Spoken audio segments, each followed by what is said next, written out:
Red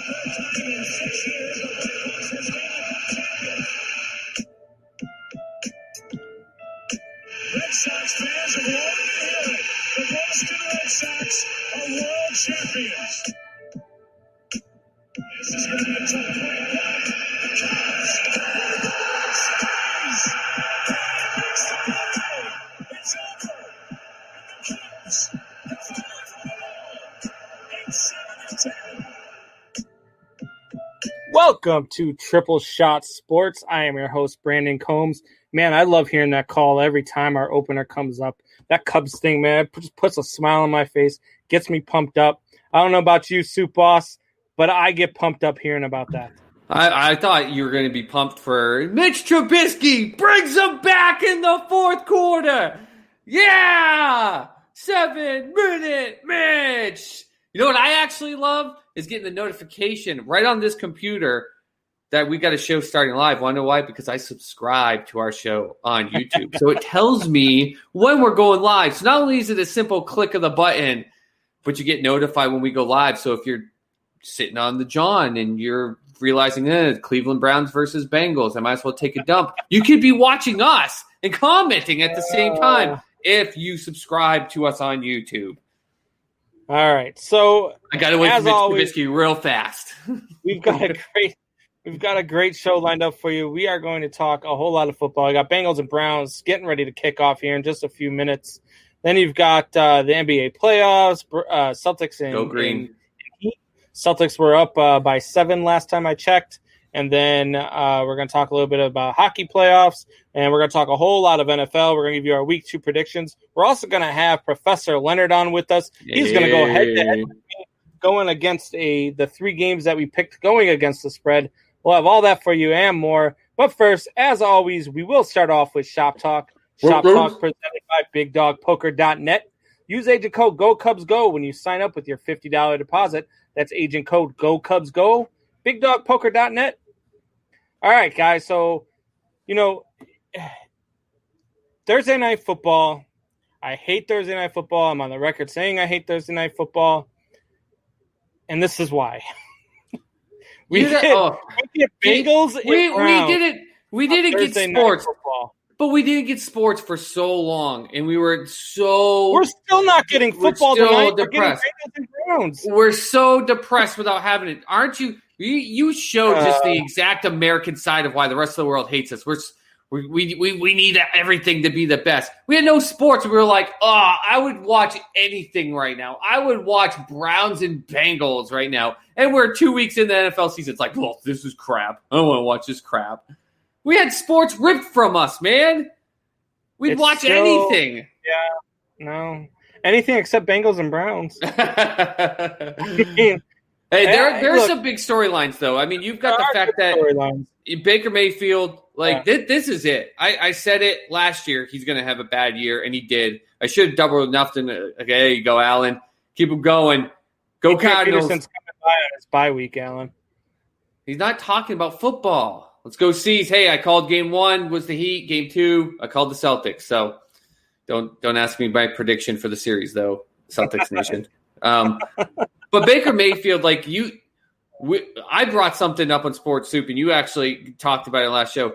If the Browns lose this game, let's say, you start a downward spiral aspect. You've already got rumors Odell Beckham Jr. is getting shipped or being talked to other teams about being shipped. We're talking who is going to go after Trevor Lawrence, or if it's going to be Fields. And we talked all about that. What if it's the Cleveland Browns? What if once again, and if you get the first pick as the Cleveland Browns, that means you are done, Baker Mayfield.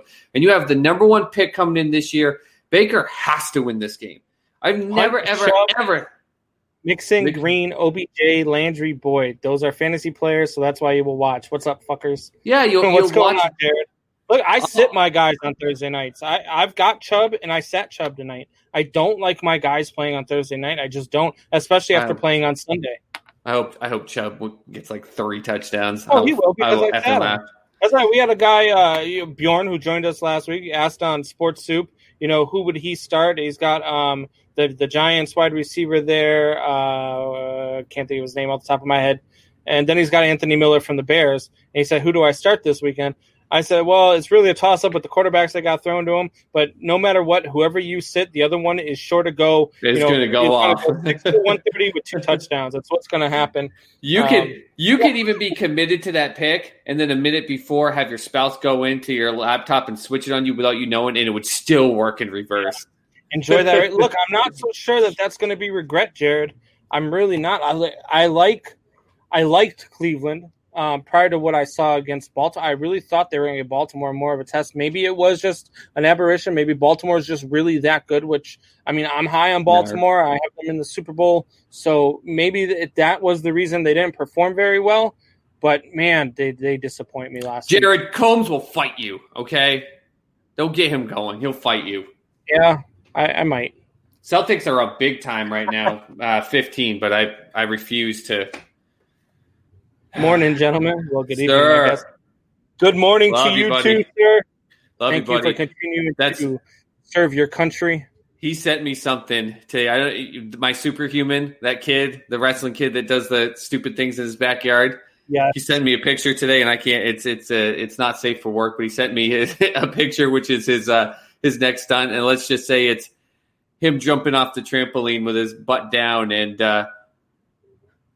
Things that women use to better themselves, put it on the ground. And I put it in Sports Soup admin chat. And they were just like, immediate reaction. They were like, you need Jesus. Yeah. I get stuff all the time from my friends too. And I show my girlfriend or her dad or whoever. And I'm always like, look, man, I need new friends. I don't know. My friends are twisted too. I'm that way too, though. Like, I have that sense of humor. Like, all male friends are like that. But all right, so let's start talking some things that we want to get to here. One of those things is baseball. One of the things for you is baseball. Yeah, well, baseball. I want to get baseball out of the way before and get all the stuff out of the way before we dedicate the last hour basically to the NFL. I know. I'm giving you crap. A couple things went on. So we were talking on Tuesday night. I had said the White Sox were starting to pull away. You said, well, it's not over yet. I said, well, 3 out of 4. They're so they did it. They went and they won 3 out of 4. They're 3 games up now, 6.5 up on Cleveland since the Cubs took care of business Tuesday and Wednesday. Not Cleveland back another 2 games there. So I blame Donaldson for that loss. They could have walked out with the 2-2 split. So he hits that home run in the 7th to put them up and. Just made that it. Was the most selfish thing I've ever seen on a baseball team. And look, I'm all, and we've said this time and time again. Let the kids have fun. That was not him having fun. That was him being a baby about a pitch that was outside, called for a strike, which had been called for a strike all day long in that game. And he wanted to bitch and moan about it. So crossing the plate after hitting a home run, the next pitch, a go-ahead home run. Just put them in the lead. He crosses the plate and gets dirt over the plate and gets ejected from the game. It changed the whole focus. Instead of taking a moment where you were mad and on the next pitch drilling a home run to break the tie in the 7th inning and going back to your dugout and be like, do it with your teammates. You let it go, or do it with your teammates. Like, let's see him make that call again. Let's go out there and do it. He made it all about himself, throwing a hissy fit, and it killed the focus of his team. I blame it all on him. I've said time and time again, look, we need to have, automatic strike zones. We need to have, umpires need to get that taken away from them because their strike zones have grown progressively worse over the last 5 to 10 years, but they are horrid now. There's some strike calls that I just are baffled by. I've seen a couple calls over the last 2 years that are pitches right down the middle get called balls. Like it baffles me how an umpire, and I get it, you're human. You make mistakes. Things are going to happen over the course of a game. And I understand that, okay? But when you are so inconsistent, you change the game. You change the way a batter approaches an at-bat. You change the way a pitcher pitches. You change everything about the game, and that's what frustrates players. So I understand Donaldson's frustration, but you can't do that. That is selfish. That is you being mad about something that happened to you and getting ejected from the game after giving your team the lead. You weren't blowing them out. You weren't getting blown out. You gave your team the lead in a tight game, in a game that you needed to win to stay within 1 game of that division. And now instead it's a 2-game swing. Yep. And all because of you and crossing the plate and kicking dirt on the plate. That's a horrible thing that Donaldson and I love Donaldson. He's one of the players he's one of the selfish. players I was talking about with the Twins, where it's all a young gelled team that you have a couple voices in there that they brought in that would help lead them. He's one of them. And when you are that leader over a young gelling team that does that, you break everything up. Like, you are the captain of the ship in a way, in terms of culture and feeling and everything like that in that dugout. If he could have taken, like I said, channeled it, gone in the dugout and been like, screw that ref, go out there, hit some home runs like I just did. Right. And it would have happened. And to go on your point about the umpires, there is an aspect to it. These guys, like you said, they're constantly adjusting. Like, all Major League Baseball players go into a game knowing the first time you're at bat, you have to feel out what the ump is doing. And you'll see it. They'll go back to the dugout and they'll be talking like how you swing, how the pitch is releasing. They're looking at what the pitcher's doing, but they're also talking about the ump strike zone.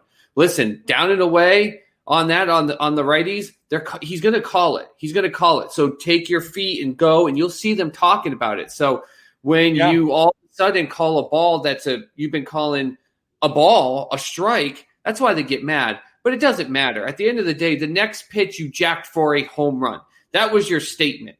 Like, if that was bottom of the ninth, 2 outs, 2 strikes, and it was a horrible strike 3 call, throw your damn fit because the game's over. But he ruined that. I'm working on getting a guy who runs another podcast, and it's called The Umpire Strikes Back. And I'm working on getting him on our show. I've been talking to him the last couple of days, mostly because I'm trying to recruit him to the network, the All Access Network. But I'd like to have a conversation with him because I'm a referee. I've umped baseball. I do all that stuff. So I understand their point of view sometimes. And I get where sometimes, and even though I'm a fan who's yelling at the screen and I'm a fan who's saying, this should be this or that should be that, how did you miss that call? I understand how they miss the calls sometimes. Sometimes you're out of position. Sometimes you see things one way where the camera sees things the other way. Well, you have a different point of view when you're live and when you're in the moment. And I'm not trying to cut down your reffing, but the difference between that's why I try to give umps a break in the beginning of the games until they get comfortable. Because I've sat and have caught a 97 mile per hour fastball that was breaking. It was the scariest, and I've caught my whole life. It was the scariest damn thing that I'd ever done. It hurt like hell. And I couldn't tell, even though I caught it in the strike zone, I couldn't tell that it was a breaking fastball if it was outside the strike zone or not when it crossed the plate. Like, It was that much like of a confusion. Yeah. So even though it's their profession, they need time to gel. But these calls at ends of games where it's so different, like by the 5th inning, if you are calling something consistently, don't in the 7th inning all of a sudden call it different. That's why Donaldson was pissed, because it called differently in the 7th inning when he wasn't earlier in the game. But don't act like a freaking child and break that momentum your team has. That's exactly what he did. And see, I don't mind that referees or umpires, I don't mind that they make mistakes because I do understand it. There's been games where I've watched a play happen. I'm like, no, that wasn't a penalty. And then I thought to myself, like, yeah, maybe I missed that one, or yeah, I called a penalty, and then I was maybe I could have let that one go. Same thing in baseball. I call one foul, and then everybody's yelling at me. I'm like, well, was it foul? Was it fair? And then I asked, you always ask your guys in between, hey, did I miss that one? Was it, what did you see? Blah blah blah.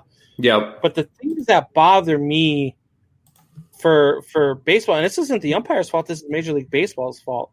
You have the technology to go out and make an automated strike zone. We see it on TV every time we're watching the game. Yep. There's no excuse to not have an automated strike zone that shouldn't be on the umpires no more. They've shown you time and time again that they can't do it. And the things that I do blame the umpires for is how short of a fuse that they have and the egos that they have. Because there's no reason why I know an umpire's name. I shouldn't know who Joe West is. I shouldn't know who half of these umpires are that I know who they are and why they are.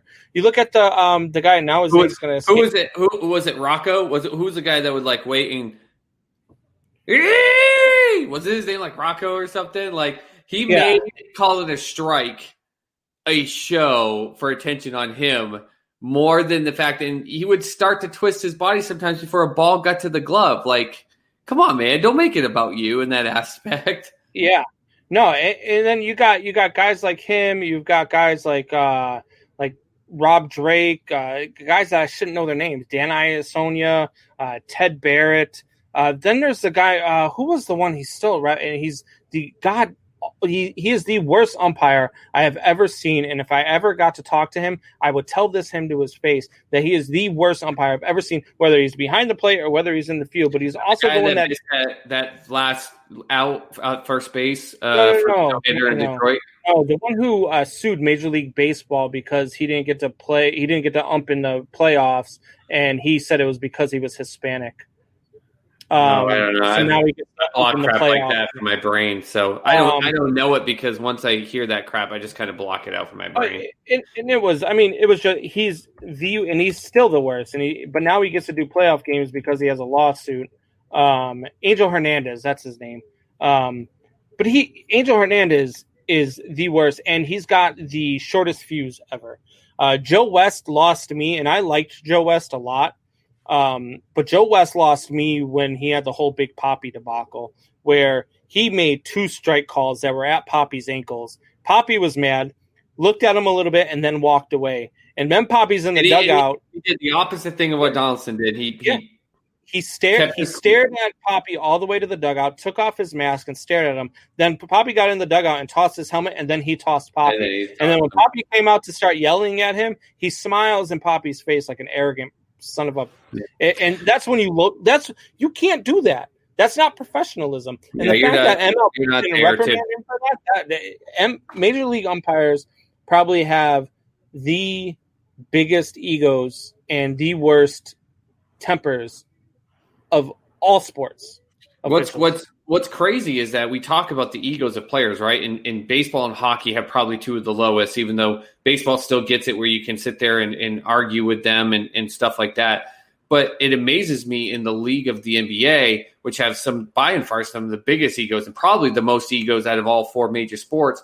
Those refs, if they did half of what the baseball refs would do, there would be fist fights going. But I love what they do. They just they'll get complained. They turn around. Hey, they make the call, and then they stand there. Yeah. And then when the free throws are being shot, the players are yapping at them, and they just look at them and go, that's not what I saw. Move on.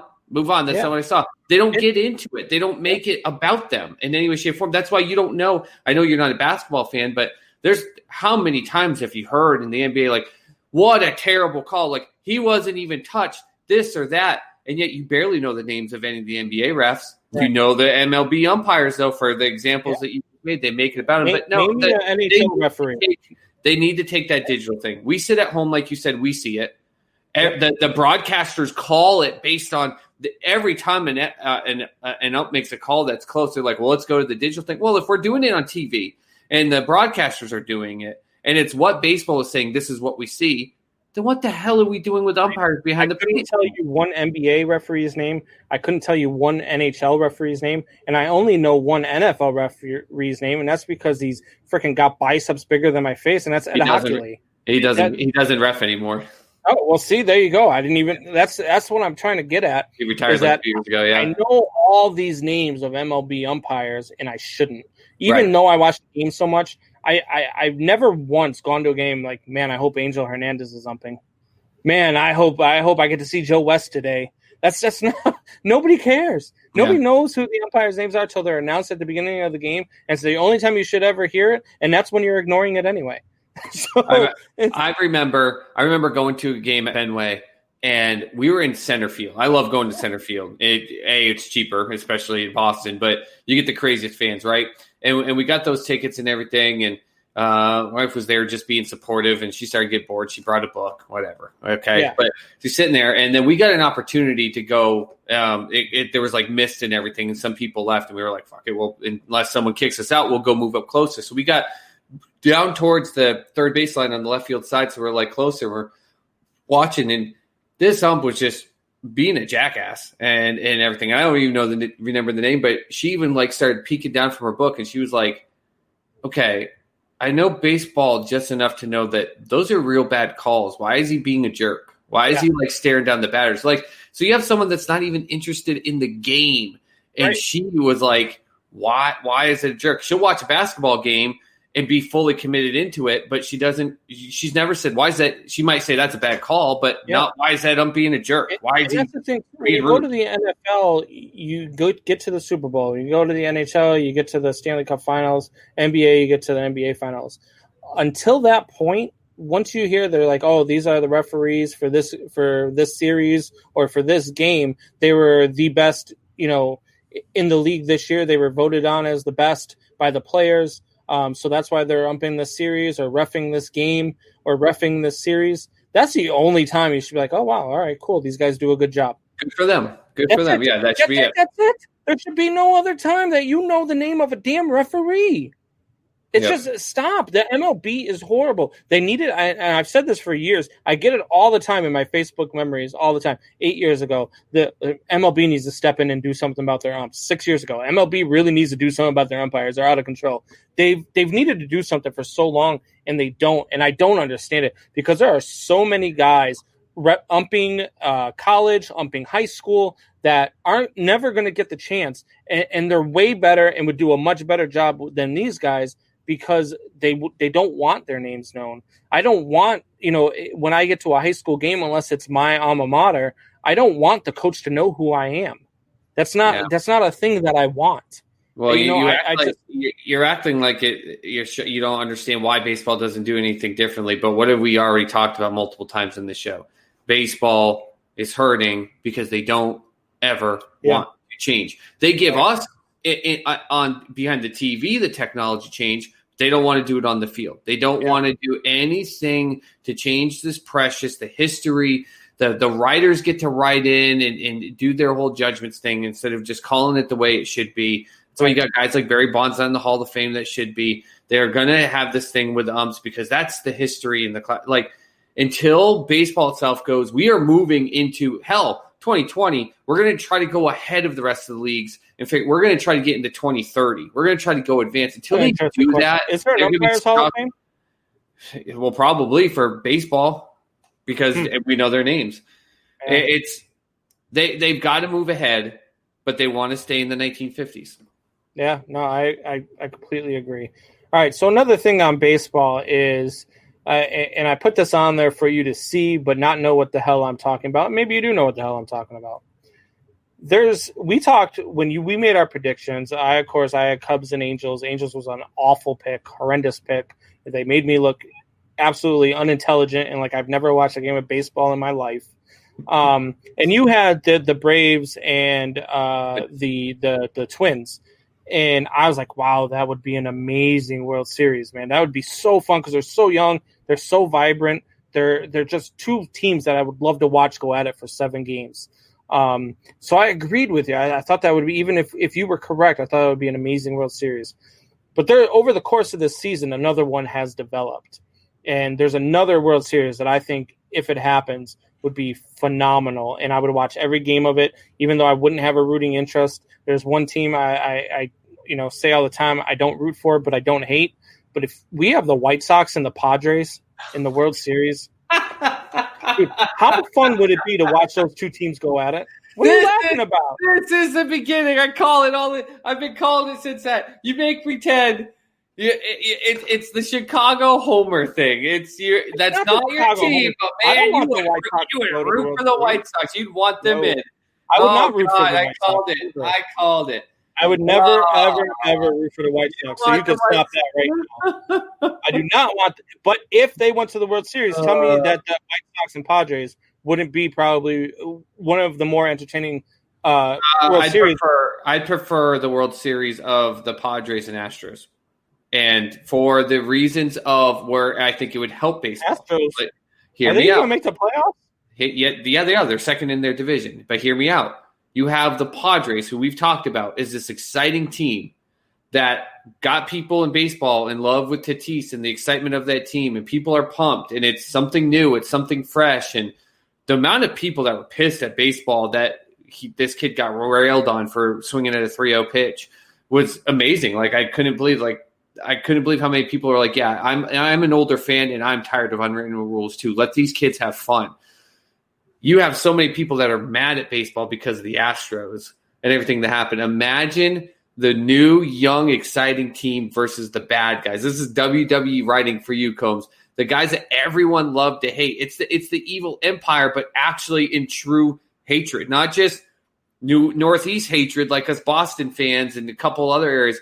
All the fans in baseball, the majority of them hate the Astros. To have this upstart, young, exciting Padres team to go against the real evil empire, whoa, that would be the ratings would be through the roof. It would made me regret writing this down on the rundown. I just regretted coming up. It's because you're a purist. It's literally what I just said. You're telling me that you would not get on there to be like, if that was the World Series, you'd be like, I hope the Padres kill him. It would create It would create an emotion of you of like the Astros the reason to say, hey, look, it had nothing to do with the cheating. We're back here again. I don't want them to have the opportunity to do that. Fuck the Astros. Not that I think that they're going to get there anyway, but I don't think that would be a fun World Series to watch. To be honest with you, I think the Padres would sweep it. I think it would be a great World Series. I think it would bring a ton of ratings. I think people would love it. The best part of that World Series would be watching Kate Hudson in the stands. Yeah. Imagine going – she won't be there, though, because Verlander's out, right? No, he's not out. Is he? I can't remember. He got hurt, and they thought he was out, and he said, I'm not out. I don't know. Imagine that thing just going to Game 7. It's just like the evil empire versus the new and excitement. I just the ratings would be – that's the way American viewership works now. You can literally market that like no one's business. Right. Nothing against the White Sox in any aspect, but they've been just blowing it out of the water and making you look good in the year early prediction. But I mean, I don't know if that. What are you gonna? How many times do you gonna have Joe Buck sit there and talk about and show the story of how they traded away Tatis Jr.? We will get so effing sick of it by the third game. I'll want to punch the TV because that's the story there. That's it. That's the story. Regardless, you're going to get Joe Buck, who you're just like you just want to punch the TV. Yeah. Regardless of who goes to the World Series, you're going to be like, do we really have to listen to this guy the entire freaking time? Yep. That would be horrendous. I can't stand Joe Buck. More decades to come. I'm a big fan of announcers. Like I love if there's a team that has a really good announcer. You know who has really good announcers that people probably don't watch a whole lot of is Tampa Bay. Tampa Bay's got some really good announcers. Some boring announcers that I've seen. Colorado's got some really boring announcers. Houston's got some really, but not just because I don't like the Astros. Their announcers have been bad for a while now. But I love listening now. Joe Buck is absolutely the worst. And then the Yahoo on freaking NBC Sunday Night Football is probably the worst football announcer I've ever heard. Oh, my God. He made me want to kick puppies. He made people not like Al Michaels. Like I see people now putting Al Michaels in it. Like these two dudes. Yeah. Al Michaels is a fantastic commentator and a great guy. Like true and true. But that is the case. He has now been attached to Collinsworth long enough that he is. People look at it as Dumb and Dumber, and it sucks because Al Michaels is a great commentator. But yeah, he feeds into Collinsworth sometimes too much. It's like, come on, Al, call him out on that.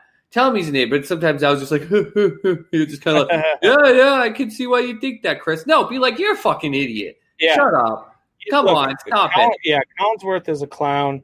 But yeah, no. So I think that the Padres and White Sox would be a fun World Series to watch. The Padres and Indians would be a fun one to watch too. I think the Indians are still an exciting team. Out of the American League, I think the Indians and Tampa Bay would be the most two exciting teams to see in the World Series. And then out of the National League, I think obviously I would always want to see the Cubs. I don't think they're they're kind of exciting, kind of not exciting to watch. I think people are kind of over the story. It's not what it was in 2016. But I think other teams other than the Cubs, if I had to pick a couple of teams, Atlanta's always exciting to watch, but they've been less exciting as the season has gone by. Their pitching staff, I think, struggles, so I'm not sure that they'll even make the World Series. But the Cincinnati Reds would be really fun to see in the World Series. That pitching staff, I'm telling you right now, the Los Angeles Dodgers do not want to run into that pitching staff in a 3-game set. They don't. They need to go out there and win the West. They're happy as hell that they went out and they won or won those last 2 games against San Diego and took a bigger lead in that division because they do not want to see Cincinnati in the short series. I disagree with you, man. Oh, and I love it. Cincinnati's my second team growing up. The Bengals and Reds. I still got my Reds batting. Buckeye, sir, what's going on, buddy? But that's people not. Are over. People are over you, not baseball. People are over you. It's because he's a Chiefs fan. Football started, and Yeah. so he's going to revel in the glory of it. That's fine. The only thing that would suck if the Cubs got in the World Series, that would be a bummer, is because we have the bubble, and as great as being able to see the Arlington new ballpark, I'm not even going to call it Globe Life, whatever it is. It's the ballpark at Arlington.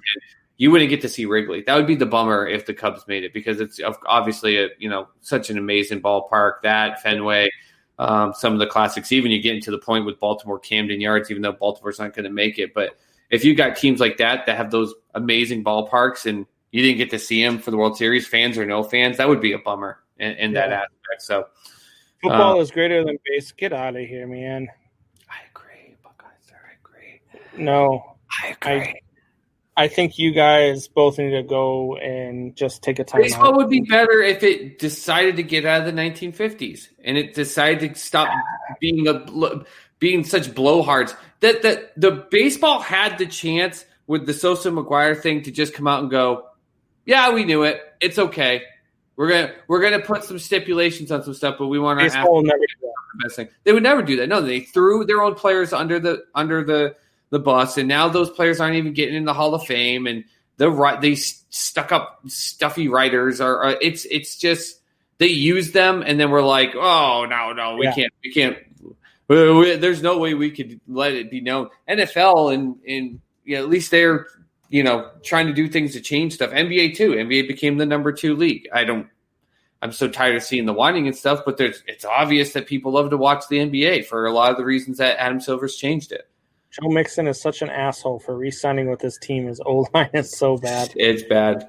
It's bad, but they're 3 yards away from being in the red zone right now. They're driving it down the Cleveland Browns' throat right now. 3 yards from the red zone. I was like, you're normally ahead of me, and I just looked over and saw the run by Mixon 3 yards outside the 20.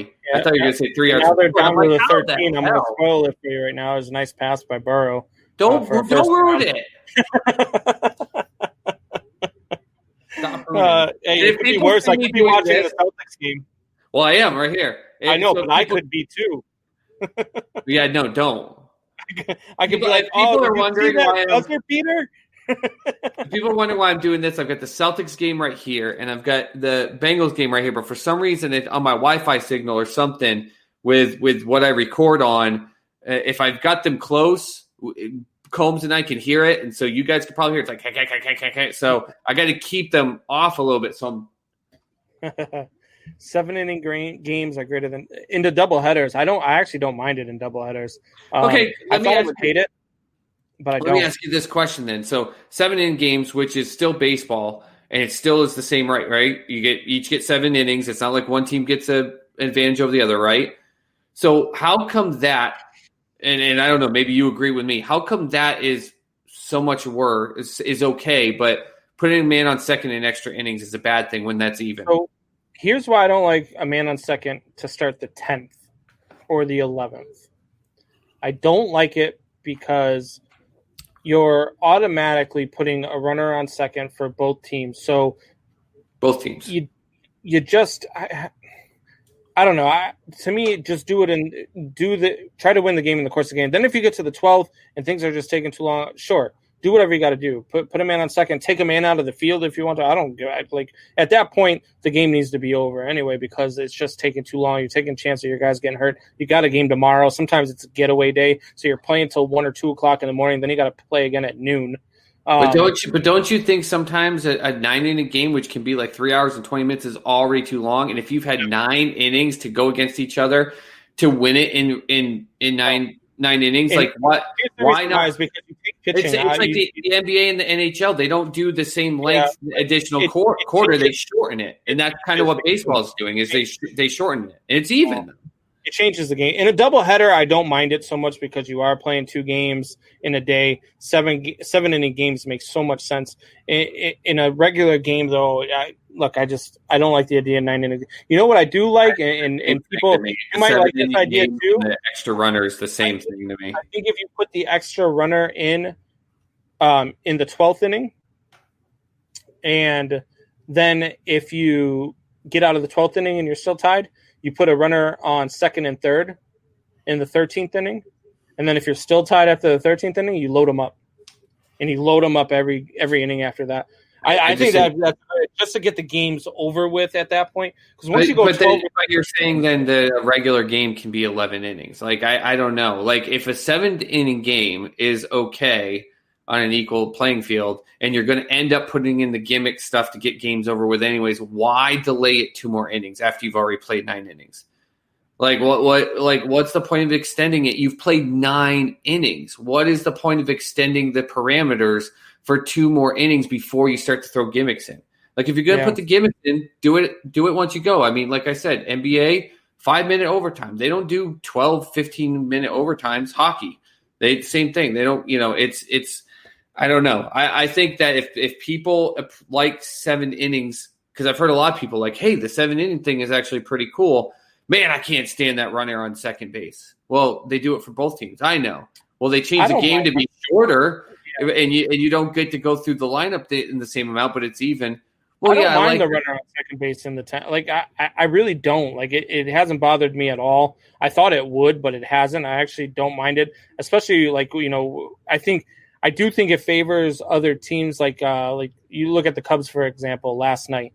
So last night they go to extra innings with Cleveland, and the last out of the 9th inning was Ian Happ. So the Cubs on their bench, they have why do I do this all the time? I was just thinking Billy Hamilton. They have Billy Hamilton on their bench. They put Billy Hamilton in center field for the 10th because bottom of the 10th, he's at second base. And now you've got a guy who's probably one of the fastest guys in the game on second base. So sometimes I do think that it could favor you a little bit, but I don't mind it at all. I really don't. I have no problem with that. Isn't that playing your lineup just the same way you would when pitchers are when we don't have the DH? Like, that's why I'm saying I have no problem with it at all. Strategizing with it. I just find it funny because people like Jared here, like, sure, 7 innings is great, but the runner on second base is softball. If you're going to change the fucking game to make it more even or to make it fit within certain parameters, like, I don't get that. That to me, if they found a way, if it ends up being something that you change the game one way and you're okay with it, but they change the game another way and you're so against it, like, this is wrong. Like, that's the crap that keeps this game stuck in the 1950s. Well, Kaiser says almost like in college, after the 4th overtime, they got to go for 2.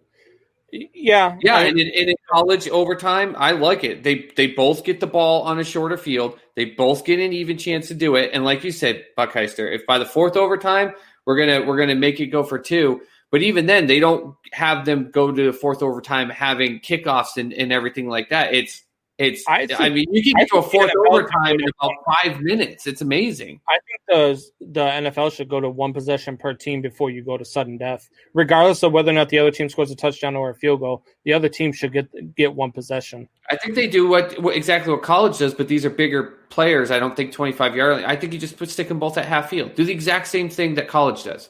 Yeah, you started at the 50.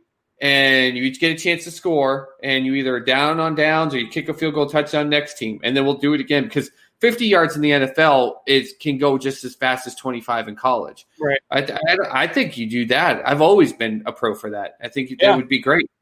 No, I'm not opposed to some of the changes that they've made. The one change in baseball that I don't like is the pitcher having to pitch to 3 batters. I agree. I don't like that either. I think it's stupid because you look at teams that are you look at the White Sox, for example. They have some guys who just absolutely demolish left-handed pitching. But they have a couple of guys who are left-handed hitters that don't hit so well against left-handed pitching. So if I've got one of those guys in the lineup or 2 of those guys back-to-back in the lineup, if I'm the White Sox, you bring in a lefty to start the inning, I'm putting in my righties who are going to hit you better, and then you can't go and change them out. Like I don't like that at all. I think it takes away from the chess match of the game. It takes away from, for me, why baseball is probably the most beautiful game, the most beautiful sport that we have, is because I love the chess match. I love the back and forth. Yeah, you got to have strategy. Like in when you can change players in and out in NFL and in NBA, there's strategy to it. Like the coaches are doing it at certain times, certain rest aspects.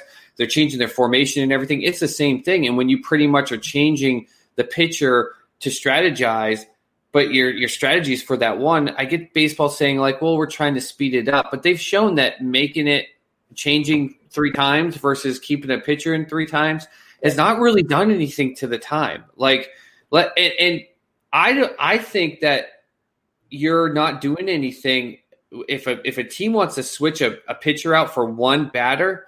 If that game goes into extra innings, they're the ones that have to face, like, we're running out of pitchers. Like, what are we going to do? So if they take a chance with one pitcher for one batter, they're putting the stress on themselves if that game goes later.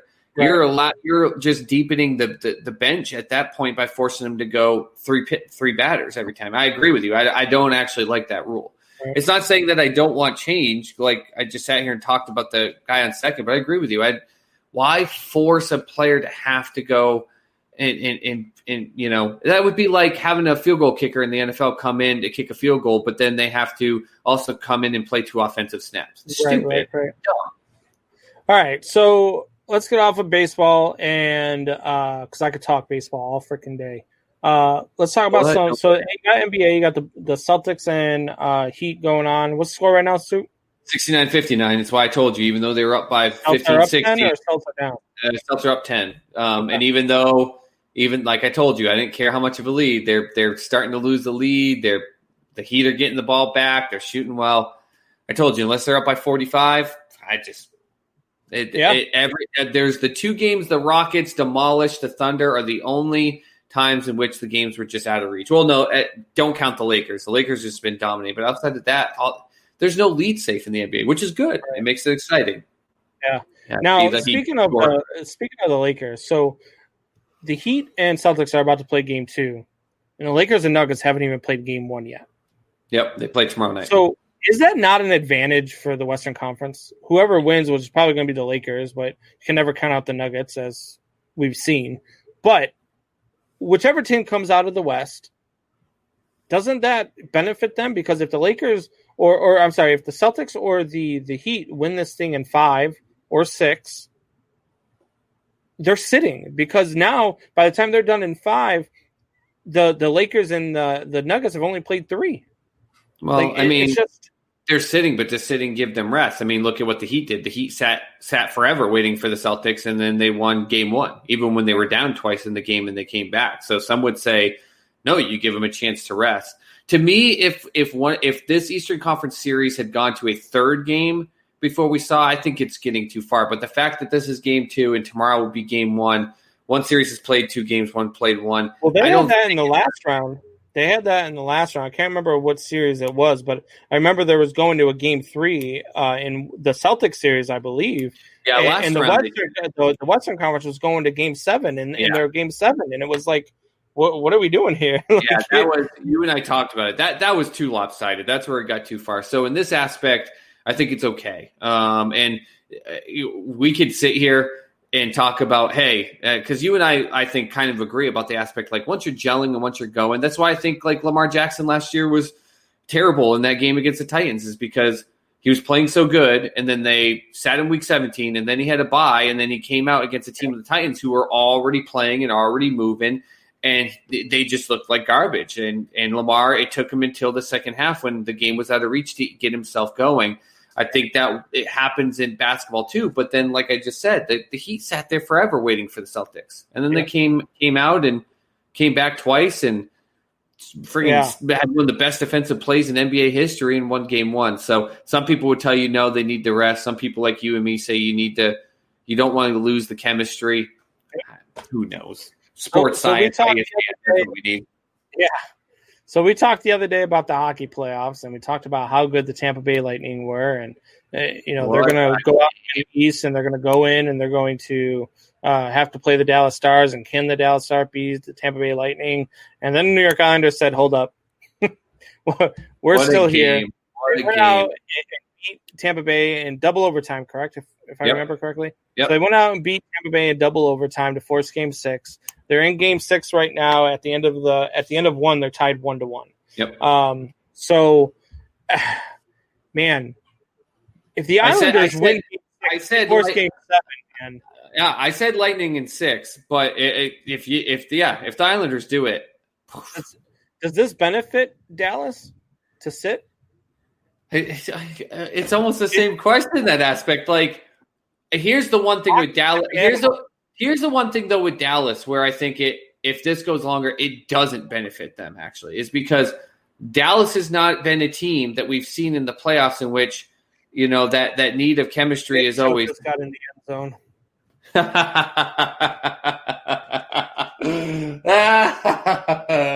That's so good. I have him on a couple of my teams. I'd put him in my roster. So way to go, Chubbs.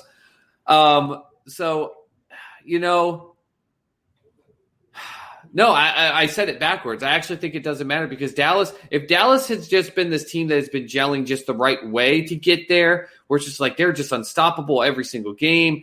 They've got great goalie. Like we say that, but we say that a couple games. Goalie was so hot. He was so hot, but now he's got time to cool down. but it's so hot. But then there were still games where he was giving up 6 freaking goals in all the series. Like they seem to be okay getting the legs just completely taken out from underneath them and getting up, wiping themselves off, and going, okay, all right, cool, you got that one. We're coming back and kicking your butt. So. Maybe if they have to sit here and wait, and this goes to Game 7, and whether it's the Islanders or the Lightning, they go in, and maybe those teams, because they're already moving, take the legs out from the Stars and blow them out in Game 1. The way that the Stars have been playing, I'd see them just wiping themselves off in Game 2, just going, okay, cool, we're going to beat you now 4-0. Like Dallas that's the team that they've been this whole playoffs, and they're finding ways to do it. Michael Martinez joining us, my cousin right here. Nice. What's going on, Mikey? So let's go White Sox. That's the part of the family that is. I mean, they love their White Sox. I'm one of the. So I bet you they're the part of the family that when the Cubs were in, they weren't all of a sudden trying to put on Cubs hat and make pretend that I don't root for the Cubs, but it would be great if they were in the World Series. Listen here, Soup. I do not, and I will never, ever, ever, ever don a White Sox hat or a White Sox shirt unless I lose a bet. I noticed I have done in the past. I noticed you got a Cubs hat on, and it happens to be black and white, which happens to be the color, by the way, of the Chicago White Sox. That's an interesting two-way cap you're wearing right there, Mr. Combs. It's a funny thing. A cap. You know why I wear this one? Is because not a whole lot of other people wear this one. So I don't like to be one and the same. I like to have things that most people don't wear. That's why when I have like all the jerseys that I have, my Texas Rangers jersey my California Angels jersey is a Chili Davis jersey because I don't want to be wearing stuff that other people wear. I just it's not me. I like to be different. So good excuse. Oh, the Celtics are only up by 4. They're falling. I don't even like baseball. He's like, so Michael's huge into basketball. Michael loves his Bulls, unfortunately. No offense, Michael, but if you're saying let's go White Sox and you go, I don't really like baseball, that to me feels like the White Sox fan base. And I'm going to give you now the kudos, Cubs. The better fan base by far are the Cubs. Because I watch the Cubs and that fan base who's been so passionate and waiting for it, and even in bad years support it. The year the Red Sox won the World Series and the next year they just weren't the same, and they were exhausted from World Tour parties. They played the White Sox. The White Sox were smoking them, and they ended up winning the World Series. And I watched that series, and half of that stadium was empty. Like, how the hell was that stadium empty playing the defending World Series, trying to break their own curse, and going? I was like, why? They couldn't. And I listened to a radio station. They're like, we tried to give away 400 tickets. We could only give away like 120. City of Chicago, and a lot of people don't realize this, the city of Chicago has over 7 million people in it. And that's just the city of Chicago. That's not the state of Illinois. It's the city of Chicago. And probably, I would say maybe 50,000 of them are real diehard White Sox fans. And then the rest who are baseball fans are Cubs fans. And some of them are just, some of them are casual fans. They don't really care. Some of them are like my dad's a fan of both teams. He'll tell you right now he loves Cubs and White Sox. He don't care. He's rooting for them. And that's fine too. I just, like I say all the time, I don't hate the White Sox. I hate the fucking Cardinals. I hate the Cardinals. I hate the Brewers. I hate those guys. But the White Sox I don't hate. I'll never root for them. But yeah, no, he's just messing with my cousin, diehard Cubs fan. No, we know Michael. Don't take that as a statement to not mess with him. Keep messing with him. Come here every time and mess with him, please. I would love it. In fact, I want you right now, Michael, to let him know just the amazing work that Mitch Trubisky did in that Week 1 win by the Bears. If you could just do that, just flash it, it'd be great. Please tell me you don't believe that Trubisky was good on Sunday. Please tell me you're not one of them Bears fans that believes Trubisky was good on Sunday. I can't wait for him to talk about it. Michael talks. So Michael's a basketball guy through and through. He's always been a basketball guy. He also loves soccer. He's a big soccer guy. But he is a big Bulls guy. So, Michael, we talked about this a few weeks ago, me and Soup Boss, and how bad it is in the Bulls organization. Bad. So I want you to chime in as a diehard Bulls fan. Like, you're a bigger Bulls fan than I don't really care for the NBA anymore, but I do follow it, and I do know how bad it is with the Bulls organization. But, man, is it tough watching a guy like Jimmy Butler about to go to the NBA, well, maybe go to the NBA Finals with the Miami Heat. They keep playing the way they are now. They've come from 16 down to lead this game. Yeah, they're going to do that. Horrible. Front office is horrible. So, Mikey, if we haven't already lost you by going off after you tried to make a joke and we turned it into a subject, let me know how you feel about the Bulls. We are getting ready here, probably in about the next 10 to 15 minutes, to have we're going to have Professor Leonard on with us. And he is going to talk about these games with the spreads. We picked, you picked, Soup Boss. You picked Broncos Steelers. Yep. The Steelers are 7.5-point favorites. Yep. You picked Falcons Cowboys. The Cowboys are 4.5-point favorites. And you picked the Cardinals versus the not Redskins anymore. And the not Redskins anymore are 6.5-point underdogs. Yep. The Cardinals are 6.5-point favorites. These are some tough games, man. Yep. We were talking before the show, and I was like, man, this is going to be a tough pick because, look, I'm telling you right now, man. You got to represent this show, Combs. I made the tough picks, but you got to represent. And next week, and then in the next week, don't give me these layup ones. Like, don't all of a sudden, if Professor smokes you, they'll be like, oh, we got to catch back up and give these crappy games. Like this is the way it should be. The 3 toughest matchup the spread. And look, I think one of them is easier than the other 3. I'm not going to say which one because I'm going to wait till we talk with Professor Leonard here. But I think one is easier than the other 3, and then the other 2 are really tough. But so I was talking with him the other day when I gave him the games, and then he proceeds to tell me, yeah, I'm on another show where I do all these picks against the spread, and I have my 3 best picks, and then my 3 games you stay away from. And then he sends me a picture of this spreadsheet of notes that he's got for all these games. And I'm like, he's a professor, baby. I'm like, how the hell? I thought I was just going up and picking up against some guy who sits on the couch and watches football and says, I can do that too. No, I'm going up against a guy who's doing his damn homework. And I'm like, oh my God. Hey, I thought I got to do my homework. So I just have homework to do. Just breathe and just look at it this way. He's that fantasy football expert that goes into the draft all lock and loaded, and you're the weirdo who shows up and just goes based off patterns and funny names, and you'll end up winning. Like, this is how this is going to work, all right? You got breathe, Combs. You got to represent for us week 1. Don't make me regret this.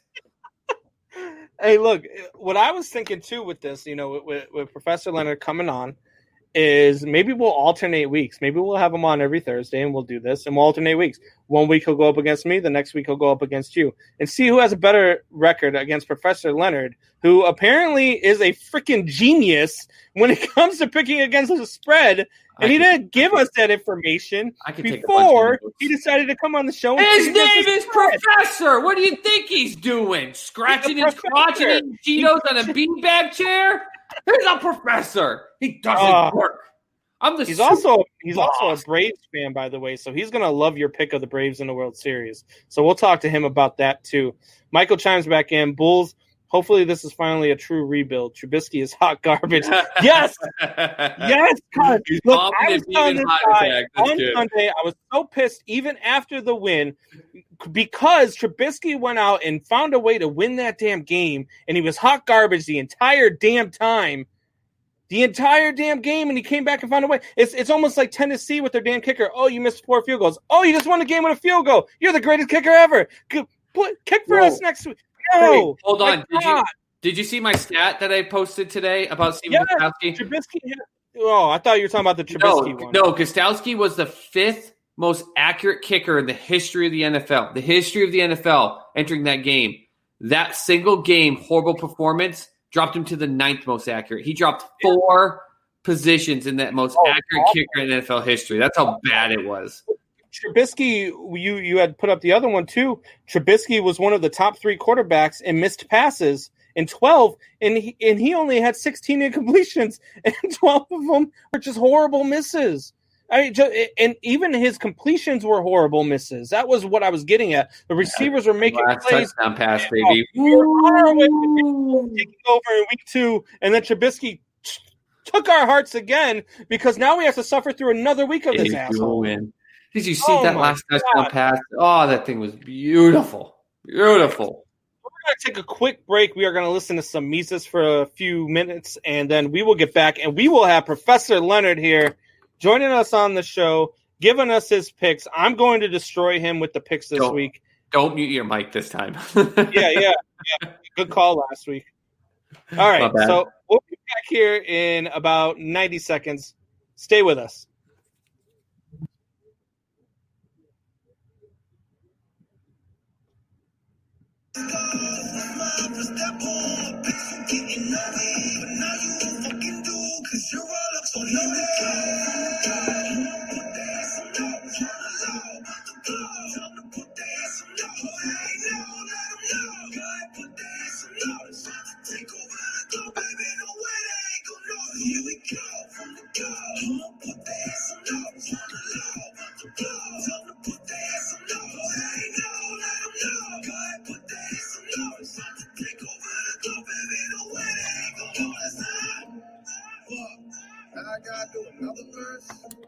Lucky for me, you'll never see me run out of words. Fucking with me, should let it be. Now everybody's under the curse, like everybody's all in my business, but I don't think that ain't none of yours. World full of M-commies, internet full of zombies.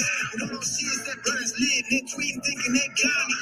All I need is one time, who I know it's not gonna change, whether we at the gram, who I got pockets to change. I'm changed, but I'm common, swiped out like diamonds. Snowfall, that dress, boy. All right, guys. So we are back, man. I was listening to Mises in the truck today. I was running errands all day long. I had a busy day. I had the day off of work finally, a weekday off. Never so I was able to run off. No, but I was able to run errands all day. I got to go look to try to trade in my truck and all that stuff. But I was listening to Mises in the truck, and I was loving every minute. That guy's got some stuff, and I'm just like, man. I can me and him would have a really great conversation, probably better off screen, but we have a lot of the same views and a lot of the same things. So I really like listening to them. But all right, so we are back. We are going to talk with Professor Leonard here in just a moment. We're going to pick the 3 games that we chose against the spread. You guys at home definitely feel free to go ahead and let me know with your I'll take my chance with Uncle Rico, baby. I would too. Look, I told Soup Balls last week I put his beard and mustache in a Bears helmet, and I would make him the quarterback before I want to see Trubisky back in there. I would say it's me and then hide the greatest quarterback in the league today. Gardner Minshew, baby. Yeah. Your boy. All right. So we are going to go ahead and get to these picks here. Let's welcome to the show Professor Leonard. Professor, what's going on, buddy? Good evening. Hang on. There's some updates in fantasy. Yeah, he's updating his notes. He's updating his last-second adjustments. Oh, my God. To what he's doing here. What are your updates? Carry the one. I'm recording. This is unfair advantage, Professor Leonard. Divide by pi. All right, so Professor, Multiply by the core of the sun.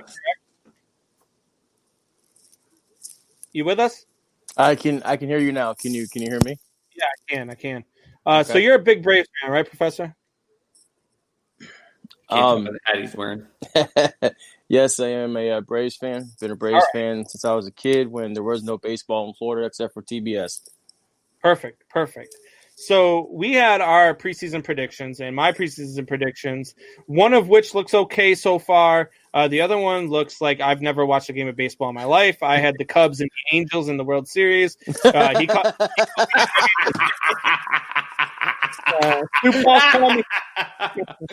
Soup Boss called me a WWE writer because I was like, Joe Madden going over the Angels. They went out and they got, Rendon to match up with. I thought they were going to have a great vibe. I thought that he was going to bring a whole thing to him. And then the Cubs were going to get to play against Joe Madden. Just a script. But then Soup Boss went out and he had one that I thought would be a great World Series. It'd be a lot of fun to watch. I really liked his prediction. He had the Braves versus the Twins. That would be a great series if the Braves had pitching. I agree. That's what I just said heading into the playoffs. Let me just say this. You're the fan here, baby. I don't care how crappy the Sox are. If someone's like, hey, the Sox are a good team, I'm like, yeah, all right. But in reality, they're not. No, thank you. No. A true fan would be a real fan. And a real fan will say, I love our batting order. Put our batting order up against any other batting order in the league, and we're going to win a World Series. But however, it's who are we giving that baseball to on the mound? Yep. And right now, sorry, we need some pitchers. It's not the playoffs yet. Don't worry. And then I came up with today, and I said, look, I think a great World Series, and he starts laughing and saying, "Oh, I just secretly root for the White Sox," which is not true at all. Look at that black and white Chicago hat he's wearing, Professor. If you got and by the way, he wore that two shows in a row. So just saying. Yeah, all of a sudden he called Chicago White Sox the best team in Chicago, and now he's wearing a black and white Chicago hat. Like and all of a sudden he's gonna have his black and white underwear going by the World Series if the White Sox are in there. Are you guys done being stupid now? Gee, are you guys done? All right, this is a professor. He's Odell. That was a crazy catch. Just scored a touchdown. That was a crazy catch. He's down at the 1, by the way. He's going to be down. It's not going to be a touchdown. Yeah. So I said the Padres and the White Sox would be a great World Series. Would that not be a great World Series, a fun World Series to watch? It would, in the aspect of, I think the White Sox have a better shot at the World Series than the Padres. Only because of the teams in the playoffs. I think personally, this is completely my own opinion. I think the National League has a stronger lineup in the playoffs than the American League. I agree. So that's why I said I'm more confident the White Sox will make it. If that's your pick, I say that's a decent pick only because of the other teams. But the Padres, it's a little too early to put money on the Padres. That's just my opinion. So I think that the White Sox and Tampa, I think, are the two best teams in the American League right now. I think that in the National League, I think it's the Padres and the Dodgers are definitely the two best teams in the National League. I think the Dodgers, and I said this earlier in the show, I think that the Dodgers should be scared if they get into a short series, that 3-game wildcard series versus the Cincinnati Reds. They should absolutely be. See, Professor agrees with me that I think that the Dodgers are less suited for a short series than a long series. I completely agree with that, and the reason why I can vouch for that is to look at the past 2 seasons for the playoffs. No, Dodgers can't do that. Dodgers have Why? one. Because they have done we've literally sat here and talked about this, Combs. That's literally how it's how I evaluated the team. Even though I put in my top 5 power rankings, I didn't have them getting in thinking the different playoff format because I evaluated based on the last 2 seasons. You did the exact same thing, and they have been the opposite of that. There's not been a 3-game chunk in this whole season in which they have been the worst team or have been outplayed in any way, shape, or form. They haven't had really good. any of that aspect. That Cincinnati It's- pitching staff is really sneaky good. This is not But the if same team, because if it was the same team when Kershaw was hurt, he would have stayed hurt. That's just one aspect of it. Go ahead, Professor. But they have not played any other regions yet. They've stayed in their own region. So yes, they are going to continue to have these dominant series because they're facing the same teams. Once playoff starts and they're facing other teams from other regions, I say you might start seeing some of the old Dodgers that we've known to see in the past years in the playoffs. Now, with that being said, I think this year might be a more competitive because they have added some extra additions into their bullpen, into their starting rotation. But the question is, and it's what we just said, one team in particular, and this is just one example, right? Out of everything that we said, is what about the Padres, right? Right. And if for whatever reason the Braves do get some pitching, what about the Braves lineup? Yep. So that's why I said, yes, I agree with you. Their regular season, they've been dominant. Great. But once you get to the playoffs, you're going to be facing other teams from other regions that you have not yet seen this season. Correct. Correct. No. The team. I'm going to get my last stamp on this. The team in question that you made this statement was not about other teams, Brandon, because I know you'll go on a tangent with this. And I like the Cincinnati Reds. The Cincinnati Reds. You want to talk about not playing any people. At least the Dodgers are playing stronger teams. They're playing this Padres team. They're playing the Athletics. The friggin' Cincinnati Reds are playing the Tigers. They're playing the Brewers. They're playing the Pirates. They're playing the Royals. They're playing the Cardinals. And they're a game under 500. This is not some aspect where these two teams, because of who they're playing, because all of a sudden they play together, that the Dodgers it's not as good a team. I hate that I'm defending the Dodgers and not defending the Cincinnati Reds, who I love, but I will put $100 that on a 3-game series, the Dodgers walk out of that. The Dodgers are playing the A's and the Padres and maybe even the Astros, which are the 3 most formidable opponents that they have. The Reds are still playing against the Cubs, the White Sox, the Indians, the Twins, the Cardinals. They're still playing some really tough teams. I mean, you pointed out every team that's not tough in those 2 divisions. But let's point out the 6 teams that are really, really good in those 2 divisions. It's not even close to the same to me. All right. In the aspect of what the Dodgers are doing compared to the Reds are doing. Let's bring this in and do what we came to do with Professor Leonard here. Let's talk some football. Listen. I have all the time in the world except for the last 7 minutes, okay? Mitch has got all that time, though, baby. Mitch has that time. What a touchdown throw to win that game. All right. So anyway, as we get into it, all right, so we've got week 2 coming up. Got some really good games on the slate. But Soup Boss here picked 3 really, really tough spread games for us. At least I think that they're tough. Well, two out of 3, yeah. I agree. I think one's kind of a gimme, and I think the other 2. But even though the one that I think is a gimme might come out and surprise you. But True. So let's start it off then. All right, and I'll let you go ahead and have the first pick. We're going to go with Broncos versus Steelers, and the Steelers are 7.5-point favorites. Why we got to start off with this game? Yeah, that's a good. Because this is the way you do it. Because I'm the host, and that's why. 7.5 points in the spread. Damn it, Celtics pick up a defensive rebound. Sorry, guys. Do you need one? God. This whole second half, not a single defensive rebound. Nobody Go ahead. Can we save this one for the end? Nope. Going Broncos, Steelers. And I get to pick first, right? You go first. We're putting pressure on the guest. You're a professor, man.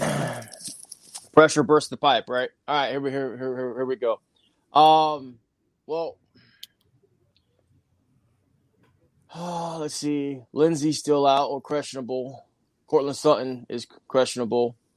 Garrett Bowles, questionable. Tyree Cleveland, questionable. And then on the Steelers side, you got 2 guards that are questionable. It's not the fact of who's going to win or lose. Yes, Juju is questionable, but I'm going to have to take the plus 7.5. I don't think the Steelers are going to cover. Only reason why I say that is even though there are injured players on the Broncos, they are offensive players and not the defensive player, except for Von Miller, as we already know, is out. But it really just comes down to the numbers. Again, looking at the numbers, Broncos against Tennessee only gave up 107 rushing yards. Right. Steelers, on the other hand, gave up 141 rushing yards and then gave a total of 229 passing yards. I see this as almost being the Steelers-Giants game last week, where I told people to stay away from that game because this is going to be what I call a kickers game, which 3/4 of the Steelers and the Giants game was a kicking game. Right. But I gotta give it to the Broncos defense on this one, and no, I'm gonna take the plus 7.5 with the Broncos. Well, that's perfect for me, Professor, because I had already made my picks, and I said I'm not going off of your picks. If we have the same picks, we have the same picks. And you can see I'm not writing nothing down, and I'll show you guys afterwards that I've circled my picks already. I'm going with the Steelers. I'm giving you the 7.5 points. I'm going with the Steelers. They're in Pittsburgh. They're looking to rebound. Yes, I know Juju is questionable, but he'll play. And that team, and especially if Connor plays, that's it, man. The Broncos aren't going to be able to hold this team.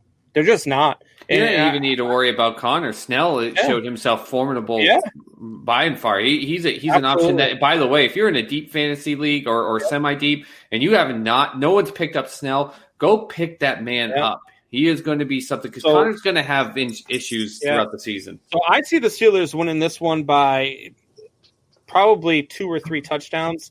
If not at least 10, at the very least, they're going to win this by 10.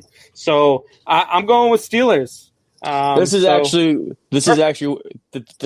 one of the games where I tell people to just stay away from the spread. That's why I picked it. I know this one is just like I said. It's just there's too many what ifs in this game. But it came down to, I guess, defense production in the previous week. And I just see 2 strong defenses playing. Again, not looking at the offensive line, right? Just looking at the defense. And I really don't think it's going to be that much of a blowout. All right. Well, I agree with Mr. Combs, by the way, even though Combs is making the picks in this week. But my reason had to do about the reason I took Denver with the points last week is because no one's practice anything in Denver. Only Denver has. Well, Denver has only played in practice in Denver. They have not played anywhere on a lower elevation, and they're going to go the day before and get a quick practice in Pittsburgh. And I think it's going to be the reverse effect, and that's why I think Pittsburgh is going to have that advantage, and they're going to win by 10. I mean, if you look at the science behind it, it's actually the other way around. Is that if you are on the East Coast and you move towards the West Coast, the breathing, right? Because that's what we're talking about here, right? The energy and having the cardio, right? I'm talking about elevation aspects. Yes. It actually we reverses, but I do see where you are coming from. However, I know Denver's hurting right now on the offense, but I just think that their defense is going to do enough to make sure that Pittsburgh does not cover. Can we real quickly just give props, by the way, to the feet of Mr. Judy?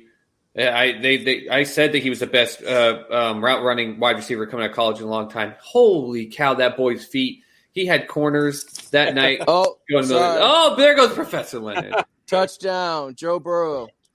Boom! What a pass. Okay, sorry. No, you're good. You're good. I have the, and then I had my arm right here, so when the arm went up, it went out. That's all right. I knocked my headphones off and walk off the stage half the time. By the way, just so that you know, in another league that Combs, I think you're in there with me. I do have Burrow and I do have Chubbs starting tonight. Oh, I actually picked Breeze to start over. Excuse me. I picked Burrow over Breeze. Burrow over Breeze this week. Yeah. yeah, You'll I regret sat that. Chubb in one of my leagues. Nah. Oh. You regret it. Nah. All right, so we've got Falcons versus Cowboys is the next game. And this one is a 4.5 point spread. The Cowboys are favored by 4.5 points. Professor Leonard, I'm going to go first with this one. Soup Boss is hoping that I make the right pick here. I'll know in a second how he feels about my pick. Hang on. Before you say anything, when you text me the 3 games that we're going to be looking at, I said one's going to be a lock, one's going to be an upset, and one's a coin flip, right? Yep. Just remember those 3 words. Is this your All right. lock? No. I said just remember those 3 phrases. All right. So I am going here, and I am going to take the points, and I am going with the Falcons plus 4.5. This game is in Dallas, but the Atlanta Falcons they went out there. Julio Jones and Matt Ryan did their thing last week. Julio Ryan went out and he put up. Julio Jones, just him? Are you kidding me? Julio Jones went for 9 wide- catches, 157 yards. You're forgetting 2 other wide receivers. Oh yeah. Oh no. Good I'm getting grief. there. I'm getting there. But those are the two. Those are the 2 mainstays. Those are the two Falcons that are mainstays. But they went out and they did their thing. Matt Ryan threw for 450 yards, 2 touchdowns, but threw the ball 54 freaking times in a loss. 450 yards in a loss. I'm telling you right now, the Falcons are going to go out there. They're going to put up points. Cowboys fans are going to be so disappointed this year when I am right about how bad they're going to be this year. But It's going to be the apocalypse. I've got the Falcons. Dallas fans are going to take over Jerry World. I've got the Falcons plus 4.5. What says you, Professor Leonard? Well, me and Mr. Dion. Okay. Oh. All right.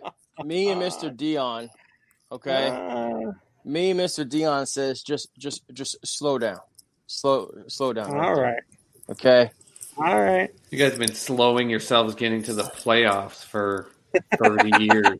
Listen. Jeez. Your research is valid. Your points are valid. Your So is my data, pick. your data is even valid. However, you have an educated guess.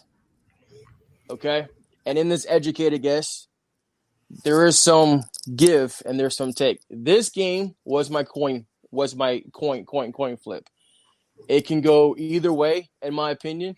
The Broncos and the Steelers game was my upset game. This is my coin flip game.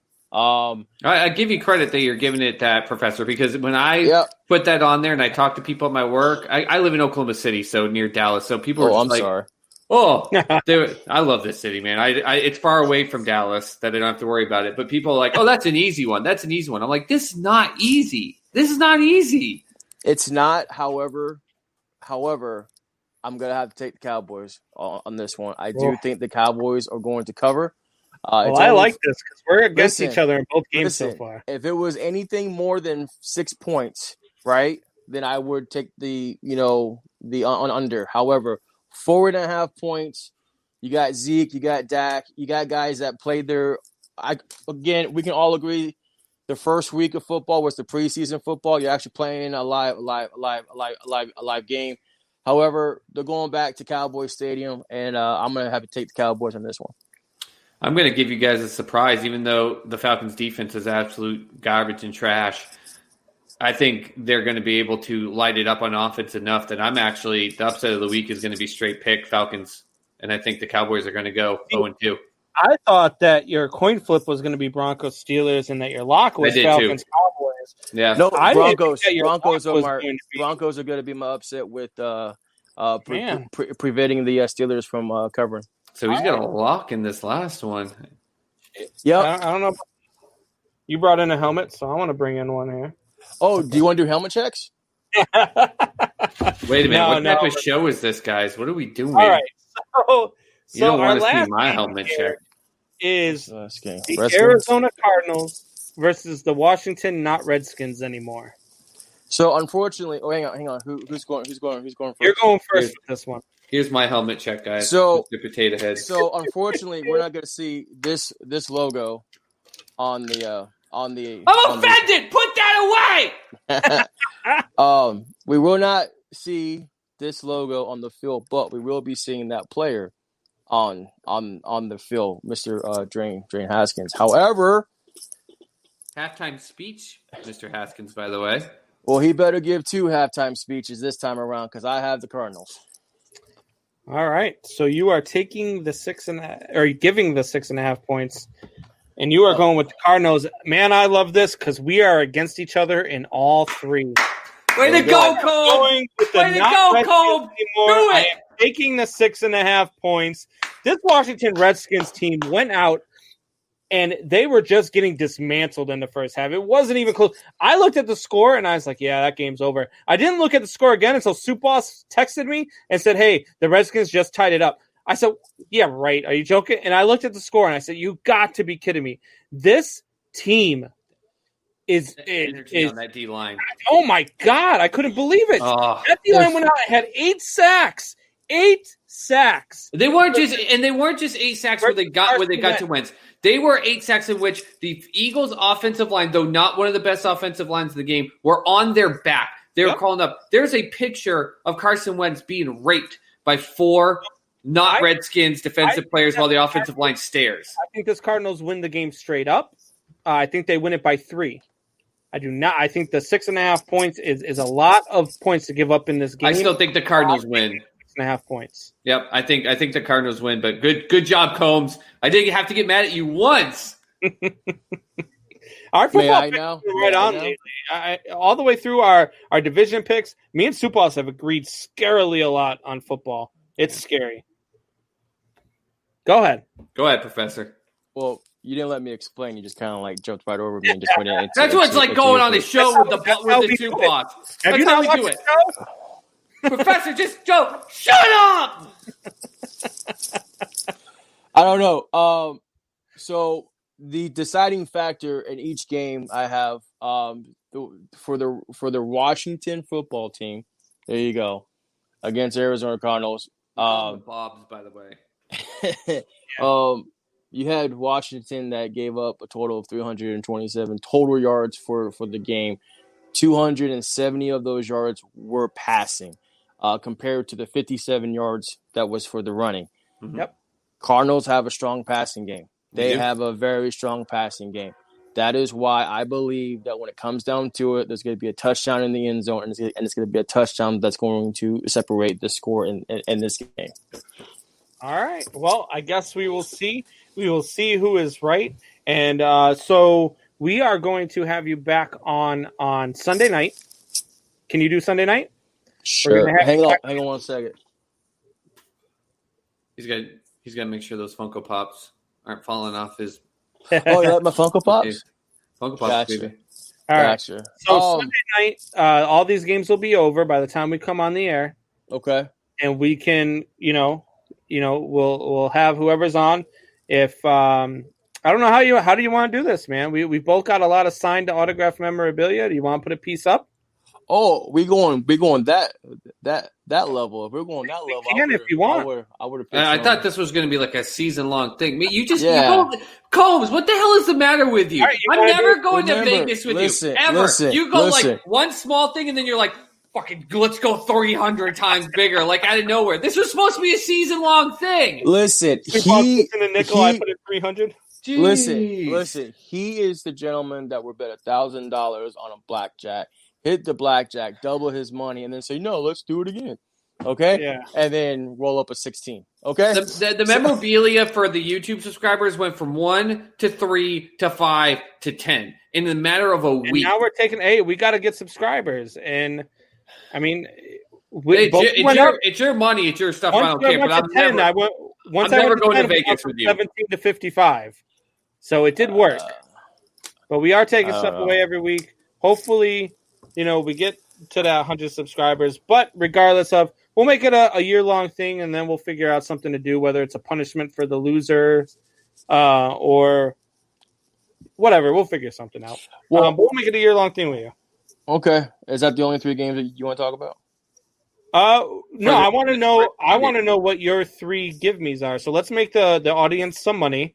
Professor Leonard says that he has 3 games that he gives out every week that are absolutely you should go ahead and play them this way.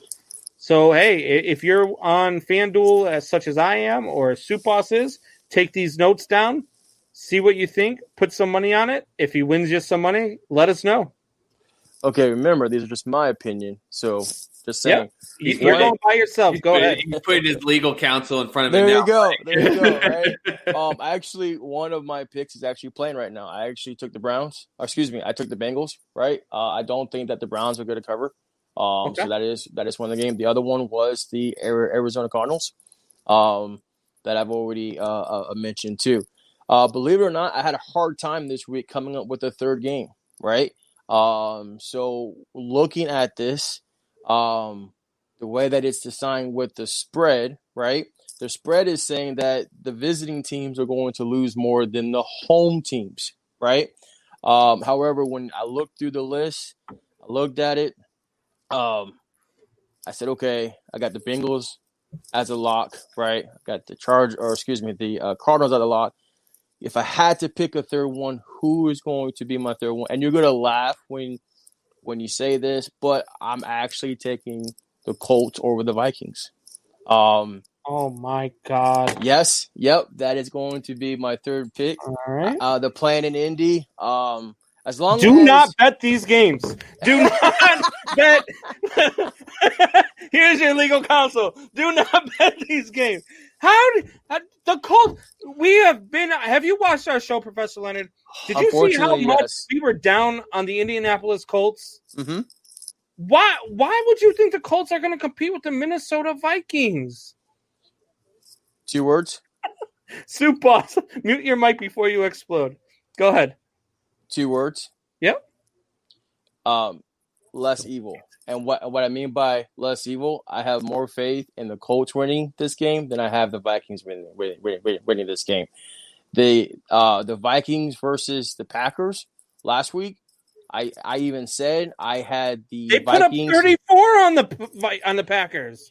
True, but we'll get to that other game if we do get to that the Lions Packers game. No, I just looking at the numbers and looking at how the whole atmosphere and the setup of the game. I don't know. How many points are they getting? Are they getting 40? 3. The Colts are favored by 3 points. The fact that you don't put your money on not only on Minnesota with the points, but just screw it. Put Minnesota. I might put my life savings on the Vikings in that one. Plus 150. Plus 150 for the Vikings. All right. Well, hey, look. These are your takes. You can call that. I agree with you. You can call that my crazy pick of the week. That's fine, right? But it's just something. it's just something about that game when you look at the data that I had collected, looking at the spread of only having a 3. It just seems like the right bet to make this week. Oh man!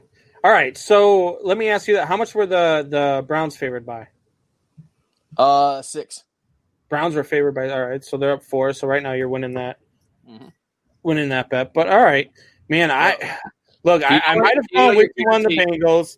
I didn't go with you on the Cardinals because I did pick the Redskins. But that Colts pick is scary for me. I just look for what they have in Phillip Rivers, in a quarterback that has looked lost now for a season and a game. They just went out and they laid an egg against the Jacksonville Jaguars. They Phillip Rivers is not the same quarterback he was even. I don't know. I stopped watching the Chargers a few years back, so he might have been bad for 2 or 3 seasons. It's been a couple years. That's I just don't understand why people think that a guy who had all the weapons he had in San Diego and couldn't do anything is going to go to Indianapolis and do something with T.Y. Hilton. True, but your same comments that you're making about the Colts can also be placed on the Vikings. No, they can't. Why not? No, they can't. Because the Vikings were in the playoffs last year. Yeah, the Vikings have a quarterback who has proven that he's actually better than a lot of people give him credit for. Yeah. They have 2 very, very good wide receivers. They have 2 extremely talented running backs. good defense, even though they got smoked by Rodgers because that secondary. The defense did. The defense got exposed. Aaron Rodgers is a hell of a student of the game who understood where their only weakness was, which is that very young, terrible secondary. And Phillip Rivers is going to try to do the same thing, and he's going to throw interceptions. He doesn't know how to manage the game. I agree. He doesn't know. He's going to make that young secondary look smart when he throws two picks to them. Yeah, he's going to give them all the confidence that they need to pick it back up. But again, with me, it comes down to the numbers. Yes, and you got the Vikings. The Vikings who gave up 522 yards last week versus Colts who gave up a total of 264 yards. No matter how you break it down, who they play, the players that are on the field. You got just again with the numbers that for what they gave up last week versus what the spread is this week. Yep. Yeah, I picked the Bengals to win this one straight up. So I don't. Well, we just jump to the Bengals game. No. I'm saying I'm going through your picks again. I picked the Bengals to win straight up, so I would have agreed with you there. Yep. I didn't agree with you on our picks. Cardinals, not Redskins, but I can understand an argument for going with the Cardinals there. I think they're going to win the game straight up. Touchdown. But when you're giving up points to take the Colts over the Vikings, that's where I'm just like, wow. That's surprising, but I guess we'll see if you're right. If you're right, I'm going to listen to you every damn week, and I'm going to start betting your numbers. Last week I went six for 8. Last week you went 6. All right. Did you have anything crazy like this? Yes. Who? I can't tell you. You can't tell me who your big pick was last week? Who won? My big pick or my crazy pick? Because my crazy pick won. Yeah. You can't tell me who your crazy pick was last week? It's obvious who my crazy pick was. Jaguars? That was an easy pick. That wasn't a crazy pick. I don't know. He likes the Colts. Money pick. Who was your crazy pick? Titans. Was that a crazy pick, though? Well, yeah, because they lost that. The Titans won. I had Titans straight up. Oh, straight up. The straight up. No. That was the points. No, I went with the Broncos and got it because they got 3 and they lost by 2. And I didn't think the Titans was a crazy pick, though. I picked the Titans to win that game as well. Yeah. No, I don't think that's crazy. Again, coming from a fan, I thought it was going to be close, but I actually had the Titans by a touchdown. All right. So perfect. All right, man. Well, hey, look. What's crazy is Las Vegas only giving Seattle 4 points this Sunday night. Las Vegas is playing New Orleans. No. Las Vegas, like the bookies, the city, the giving. Yeah. They are only giving Seattle 4 points against the Patriots. Oh, yeah, it went up. It was at 3.5. So you're saying the love for the Patriots right now is absolutely insane, and I don't understand it. I don't. They beat Miami, and everybody's like, "Oh my God, they're so great." They're about to play Seattle. They're about to play Kansas City. They're about to play the Raiders, who I think are on the same level of them. So I think that's going to be the better of the games. They're going to have to go and play the 49ers. Like, I don't know, man. And another conversation that I had, I actually have the Raiders as my upset of the week over the New Orleans straight up. Perfect. I actually think that the Raiders are going to beat the Saints this week.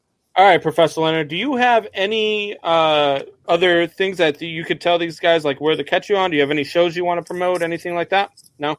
All right, so we will see you on Sunday. We'll have you on with us Sunday night. And Strikeout Beer, another great show on that. I love those guys, man. They are a great show. They're fun to watch. So can I just ask a question? Sure. What you guys' take on the Packers-Lions? Oh no! Here's my rule with the Packers. Every time the Packers give me a reason to feel confident in betting on them, and I bet them with the spread, it's like the crap with the line. They had this game with the Lions. The Lions last year, they were a 6-point favorite, and they were smoking the 2 teams the week before. Yep. This is an easy one, and they lost the game straight out, only won by 3. So I refuse. I won't. The way the Lions lost. So hang on. So you remember how you asked me about my 3 locks that I say, hey, you should pay some attention to this game. If you're interested, you should jump in these games. These are the 3 games that you should probably look at. Here's the 3 games you should not look at. You should walk away. You hit 21, you doubled your money, now walk away, right? Yeah, Combs, walk away. The first one we already talked about, all right? The Broncos and Steelers. I don't like that spread. Don't like that game, okay? Number 2, Giants and the Bears. Don't like that game. Don't like that setup. I don't believe in the 7-minute Mitch, okay? And then finally, it's the Lions and the Packers. Just like you said, last year they dominate the teams 2 weeks prior to they meet. Lions go to Packers last year, win in the fourth quarter by 1. Then they go to Detroit in the fourth quarter, win by 3. I don't see this game. Just walk away. Walk away from this game. The reason why I would tend to say that the Packers probably cover this spread is just the way that the Lions lost last week. The Lions should have won that game outright and ended up losing because the rookie Swift there, DeAndre Swift, couldn't hang on to the ball in the end zone and all that stuff. But losing that game like that to Mitch Trubisky, when you got Aaron Rodgers coming to town the next week. What are you talking about? Mitch is a great quarterback. Yeah, the boy. All right, Professor Leonard. We'll see you Sunday. Thanks for joining us. Have a good time. No, go ahead. I'm messing with you. But no, I just don't see how this game is close, especially the way that the Packers dismissed the Vikings last week. I don't know how this one's even a close game, but I guess we'll see. Your 3 locks are Seattle, Minnesota, Kansas City. Write it down. Do it. Oh boy, here we go. Hang on. What did he say? Your 3 locks are Seattle, Minnesota, and Kansas City. There's your 3 locks right there. All right. Call me later. We'll talk. Okay. All right, Professor Leonard. We'll see you Sunday, bud. Thanks a lot. All right. Look, man, that was a lot of fun. I enjoyed that. I think it's great that on the first week too. There's no way you guys are going to tie or anything. No, like yeah. That. So automatic in all 3. No matter what, either Triple Shot is going to be up or vice versa over the fans against Professor. Yeah. By the way, fans, Professor is representing you. So if there's like a week or something that Professor can't do it, we'll need one of you guys to step in because it's fans versus Triple Shot. If you notice, Combs made the picks and I didn't.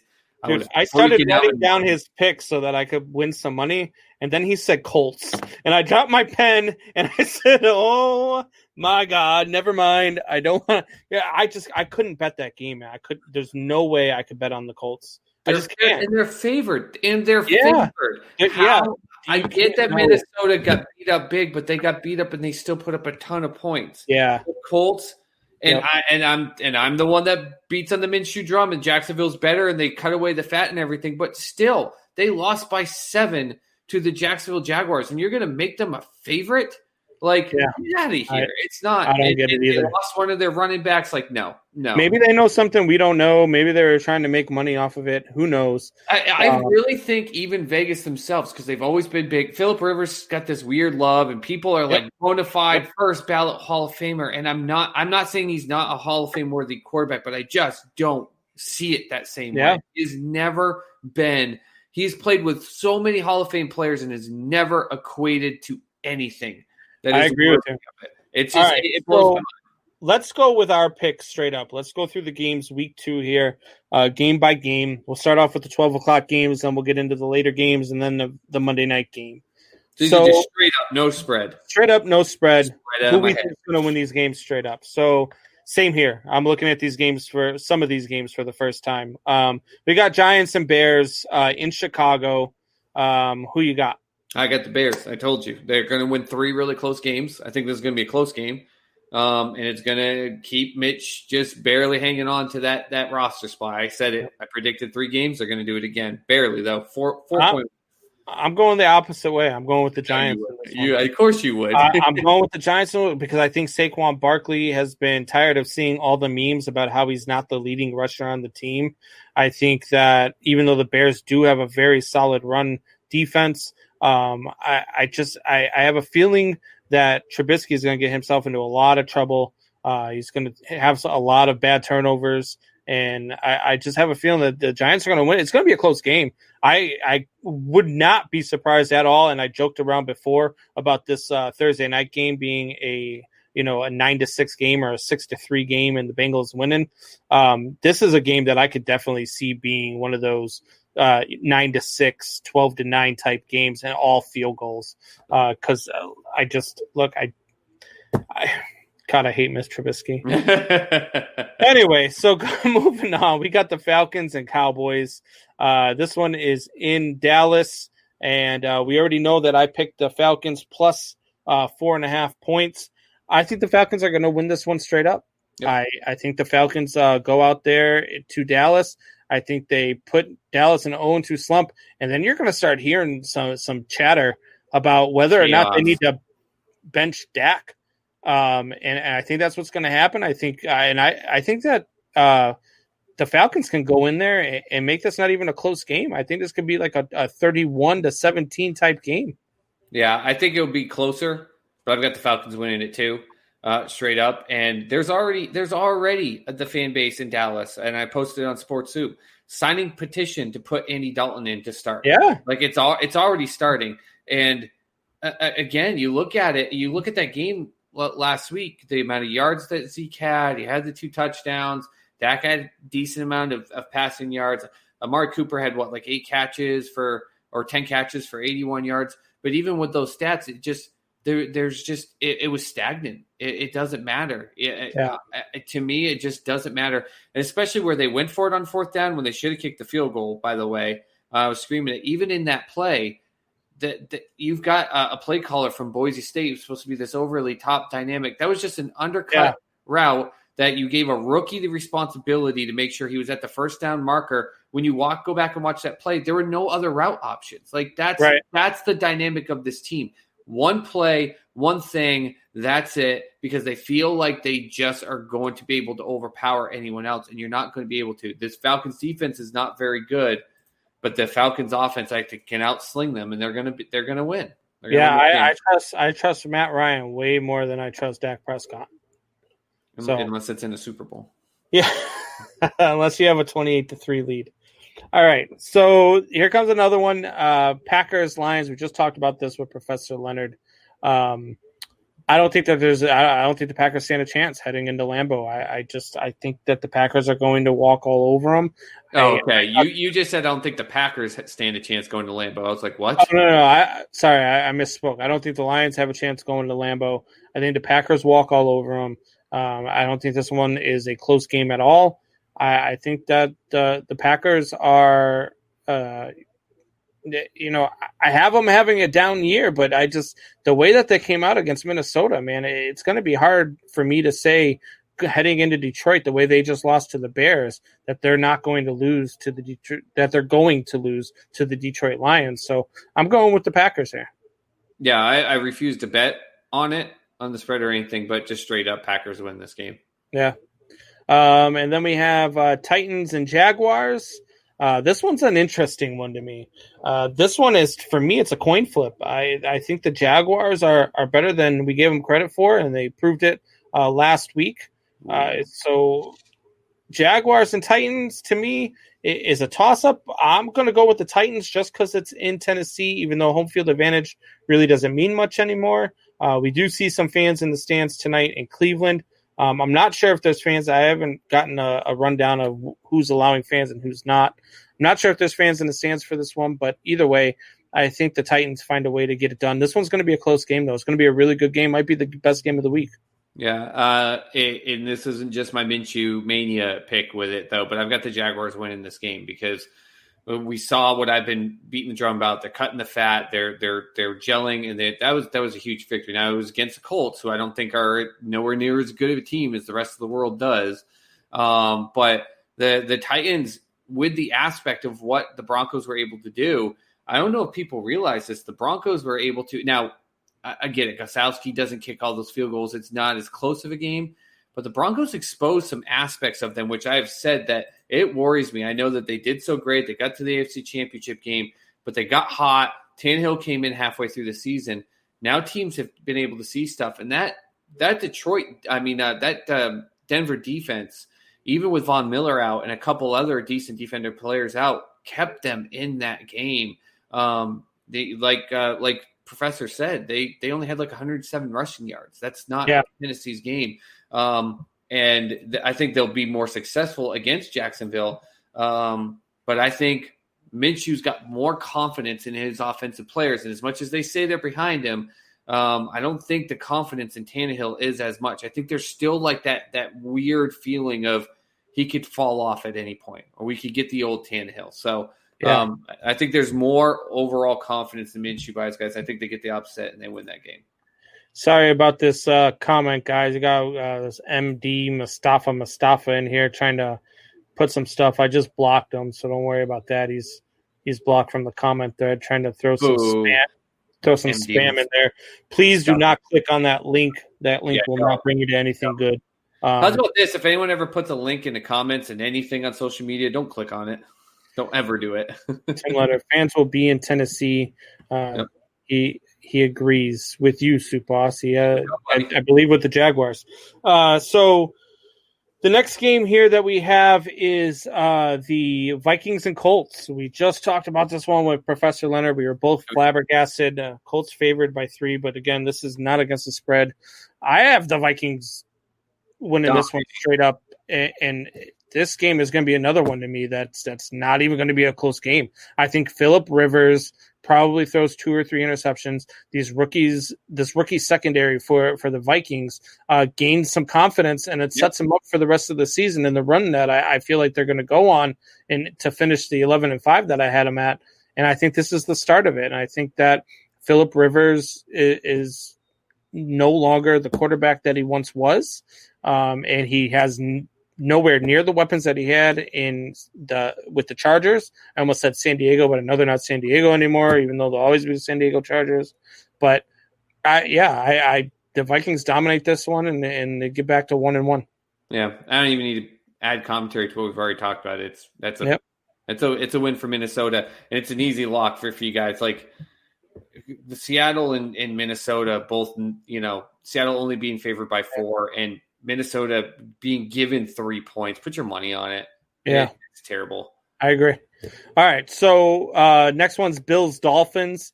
Again, another one I don't think is close. I think New England showed you last week that the Dolphins are going to be that team that is going to be vying for a top draft pick again. I think the Bills walk all over them. The Bills are the cream of crop in the AFC East, and they're going to go out and make a statement against Miami. If they're up big, they're going to keep trying to score this week. This is going to be their statement game, and I have the Bills winning this one big.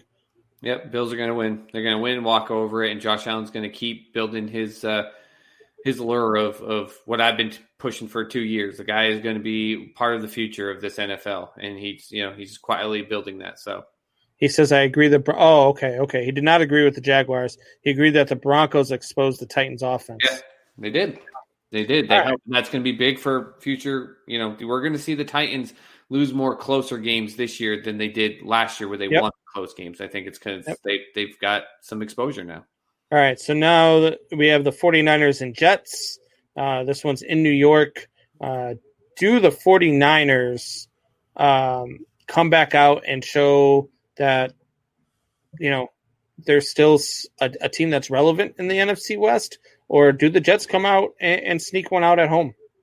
49ers are going to win this game. They're still – listen, I know that they've gotten exposed. Jimmy Garoppolo is just not the quarterback that people were hoping that he'd be. It's not at all. It's kind of weird that the end of last season and going into even though he got to the Super Bowl, he's not the same quarterback. But that is still more of a team defensively, offensively than anything that the Jets have. Hey, congrats, by the way, to Frank Gore, not only getting the starting role, but he will officially, when he starts on Sunday, have the most games played by a running back in NFL history. It is insane. But that's the most exciting thing the Jets have going. They don't have anything. Their wide receiver rookie, their Mims, he's put on the IR. That defense is horrible. It's hot garbage. I know that the 49ers are going to need this week to be able to kind of put some confidence back in their legs, and they're going to get it. I agree. I think the Niners win this game. The Jets really don't have much to be excited about. I do agree with your Jimmy G. The way I get Jimmy G, and I know you like to give me a lot of crap about Mitch Trubisky and how good he is and joking around and all that, but I think Jimmy G is just a step above Mitch Trubisky. I think he's got a little bit better accuracy than Trubisky, and I don't think he's the quarterback everybody thought he was going to be. He's not the second coming of Tom Brady like everybody anointed him when he was in New England, and so. The Niners win this one, but I don't think it's a landslide. I think the Jets put up a little bit of a fight. Yep. All right, so then we got Rams-Eagles, which is an interesting one as well. That's a good one. That is a good one, but I think with this one, the Eagles are going to get back to their winning ways. Yep. You know, the Washington, just that stellar young defense and that defensive line, and it just shocked them. But don't forget, the Eagles were up 17-0 going into halftime. They're the better team, and the Rams get it. They got a huge win. But they had a huge win exposing a Cowboys team that still just doesn't know what the hell they're doing. And the Rams are also lucky that the Cowboys decided they weren't going to kick a field goal when they should have, and everything that went with that. And let's be honest, I know it was, you don't put yourself in that position if you're the Cowboys, but Ramsey completely sold a pass interference. Like that was still a Dak Prescott completion.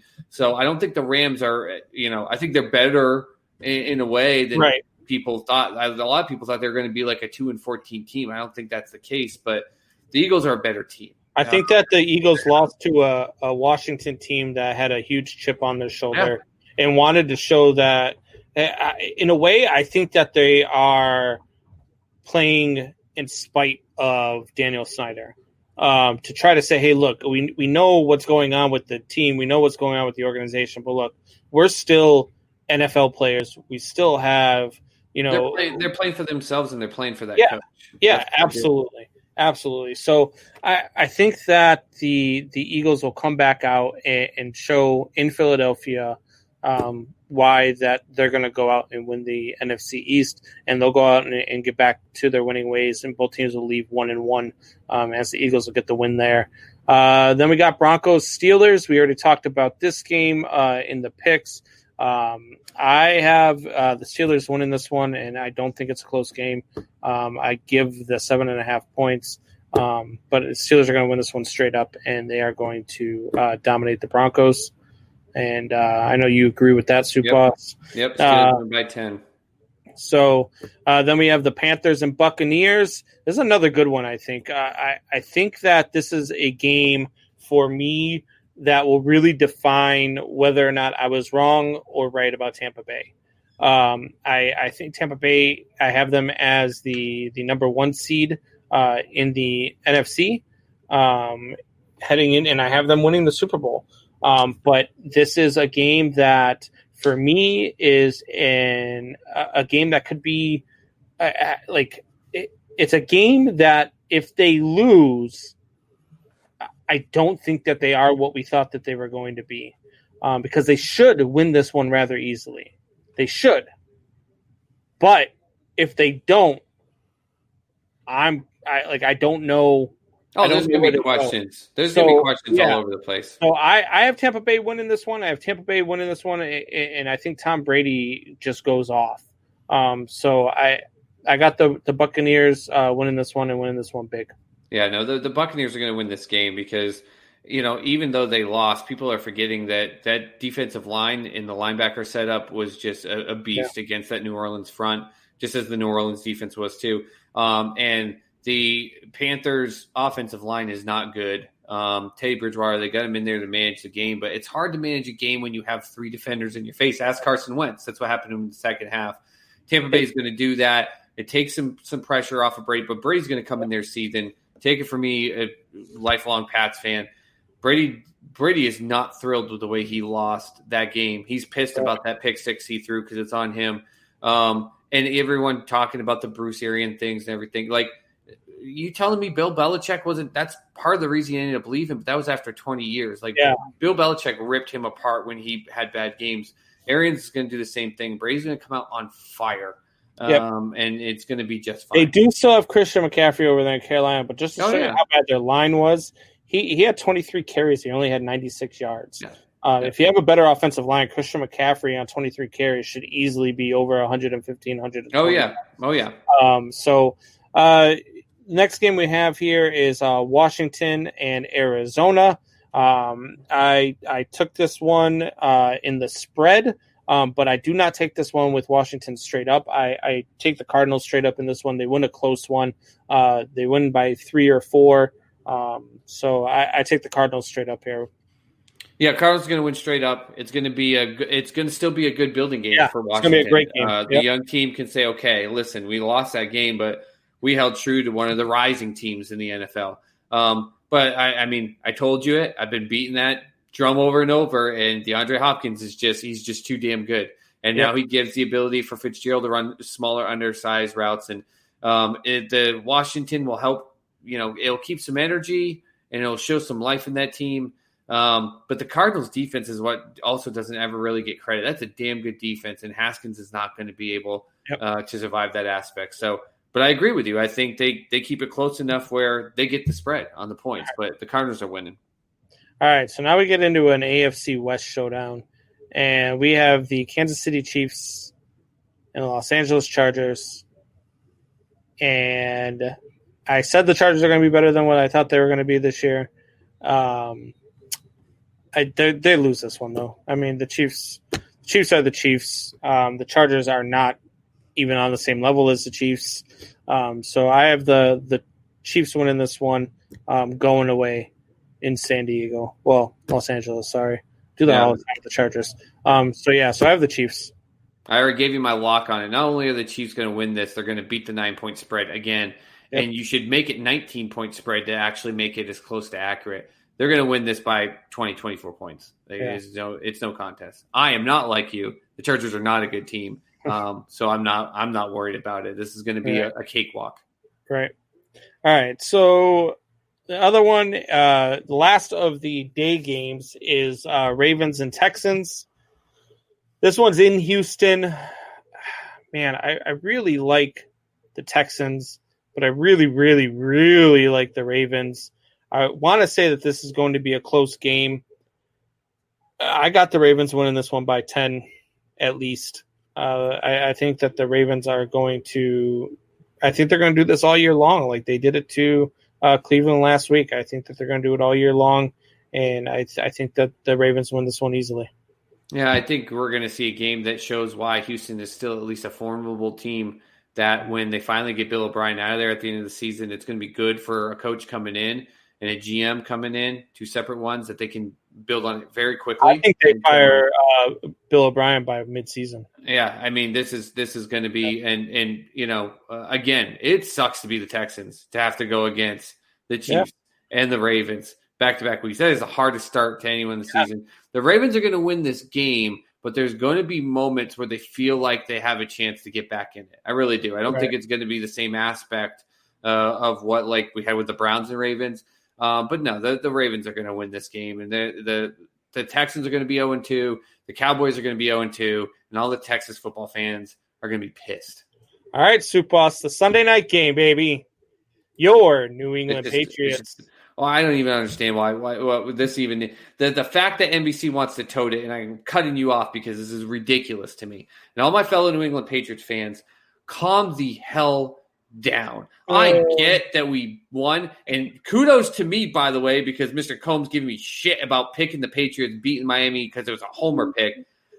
Cam Newton was running against a not very good Miami Dolphins defense, and he was still doing the things I don't want him to do, running headfirst into linebackers.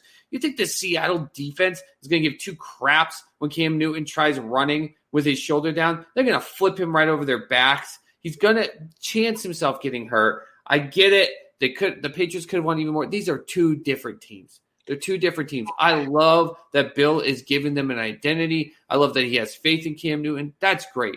This is Russell Wilson and the Seahawks. This is Russell Wilson, who I'm saying is winning the MVP this season. This is a joke. The media wants to make this like the revenge of the Super Bowl and that regular season game with Gronk with pass interference. They're not the same teams. Seahawks win big. It's a joke that it's only a 4-point spread, in my opinion. I agree with you 100%. The love for New England after beating Miami, I just don't get it. I don't get where everybody's like, oh, see, I told you they were going to be great. I told you this and that. Wayne G's toting his horn after beating Miami. They are going to get destroyed. They are going to get destroyed against Seattle. They're going to get destroyed against Kansas City. They're going to get destroyed against all the teams that they should get destroyed against. I made a big deal about their schedule over the next 5 weeks. Going West Coast, coming back East Coast, going back West Coast, coming back East Coast. They got a lot of traveling to do.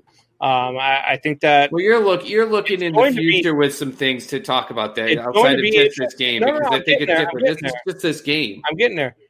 The Chiefs, or I'm sorry, the Seattle Seahawks putting a hurting on them. It's going to be interesting for me to see how Cam Newton handles that this week, because to me that's going to determine the future, his future in New England and his future, as a quarterback. If he does not handle it well, like he didn't handle it well in Carolina, I think that they're going to have some trouble there. Tim Leonard chimes in. Mayfield just yelled at the equipment guy for dropping his helmet. Camera caught. He's under pressure. He's under pressure right now. They're only up by 8 going into halftime.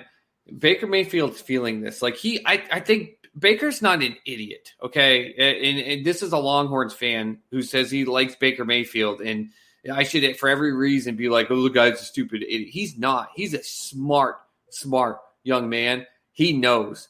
He knows this is make or break for him. And he also knows that if it's a break, he'll get signed by another team, but it's going to be a backup. All the dreams of being the number 1 pick and succeeding go with this season. Strikeout beer. What's going on, boys? We had your boy Professor Leonard on earlier. In case you guys missed it, me and Professor Leonard went head-to-head with some picks. I have the Steelers, and I'm giving you 7.5. He went the opposite way and took the Broncos and taking the points. I think that's going to be a big win. I picked the Falcons, and I'm taking 4.5 points. He took the Cowboys and gave up 4.5 points. I think it's kind of a we already talked about it. I don't like the Cowboys or how they look, and then. I took the not Redskins anymore, plus 6.5 versus the Cardinals against the spread. A game I think that the Cardinals are going to win, but I don't think that they're going to cover the spread. So I took the not Redskins anymore, plus 6.5. And Professor took the Cardinals and is giving up the points. So we'll see how your boy does out there. Hey, we're running out of time. You still got Monday night, Saints Raiders. Who do you got? No. Monday night we'll do on Sunday. We'll do that pick on Sunday. That's still weak too. Saints. I'm just going to tell you, Saints are going to win. Sneak peek into Sunday's show. Sneak peek into Sunday's Saints win. All right, guys. So that's all the time that we have for now. We appreciate all the shares. We appreciate all the likes. And we'd appreciate it if we could get to 100 by Sunday so I don't have to take another item out of the hat. We are YouTube. Subscribers on YouTube. I want to get some more. Let's get to 100 by Sunday so I don't have to take another prize away from the hat. Stop making me take away your toys. Have a good night, guys. Fuck the Cardinals.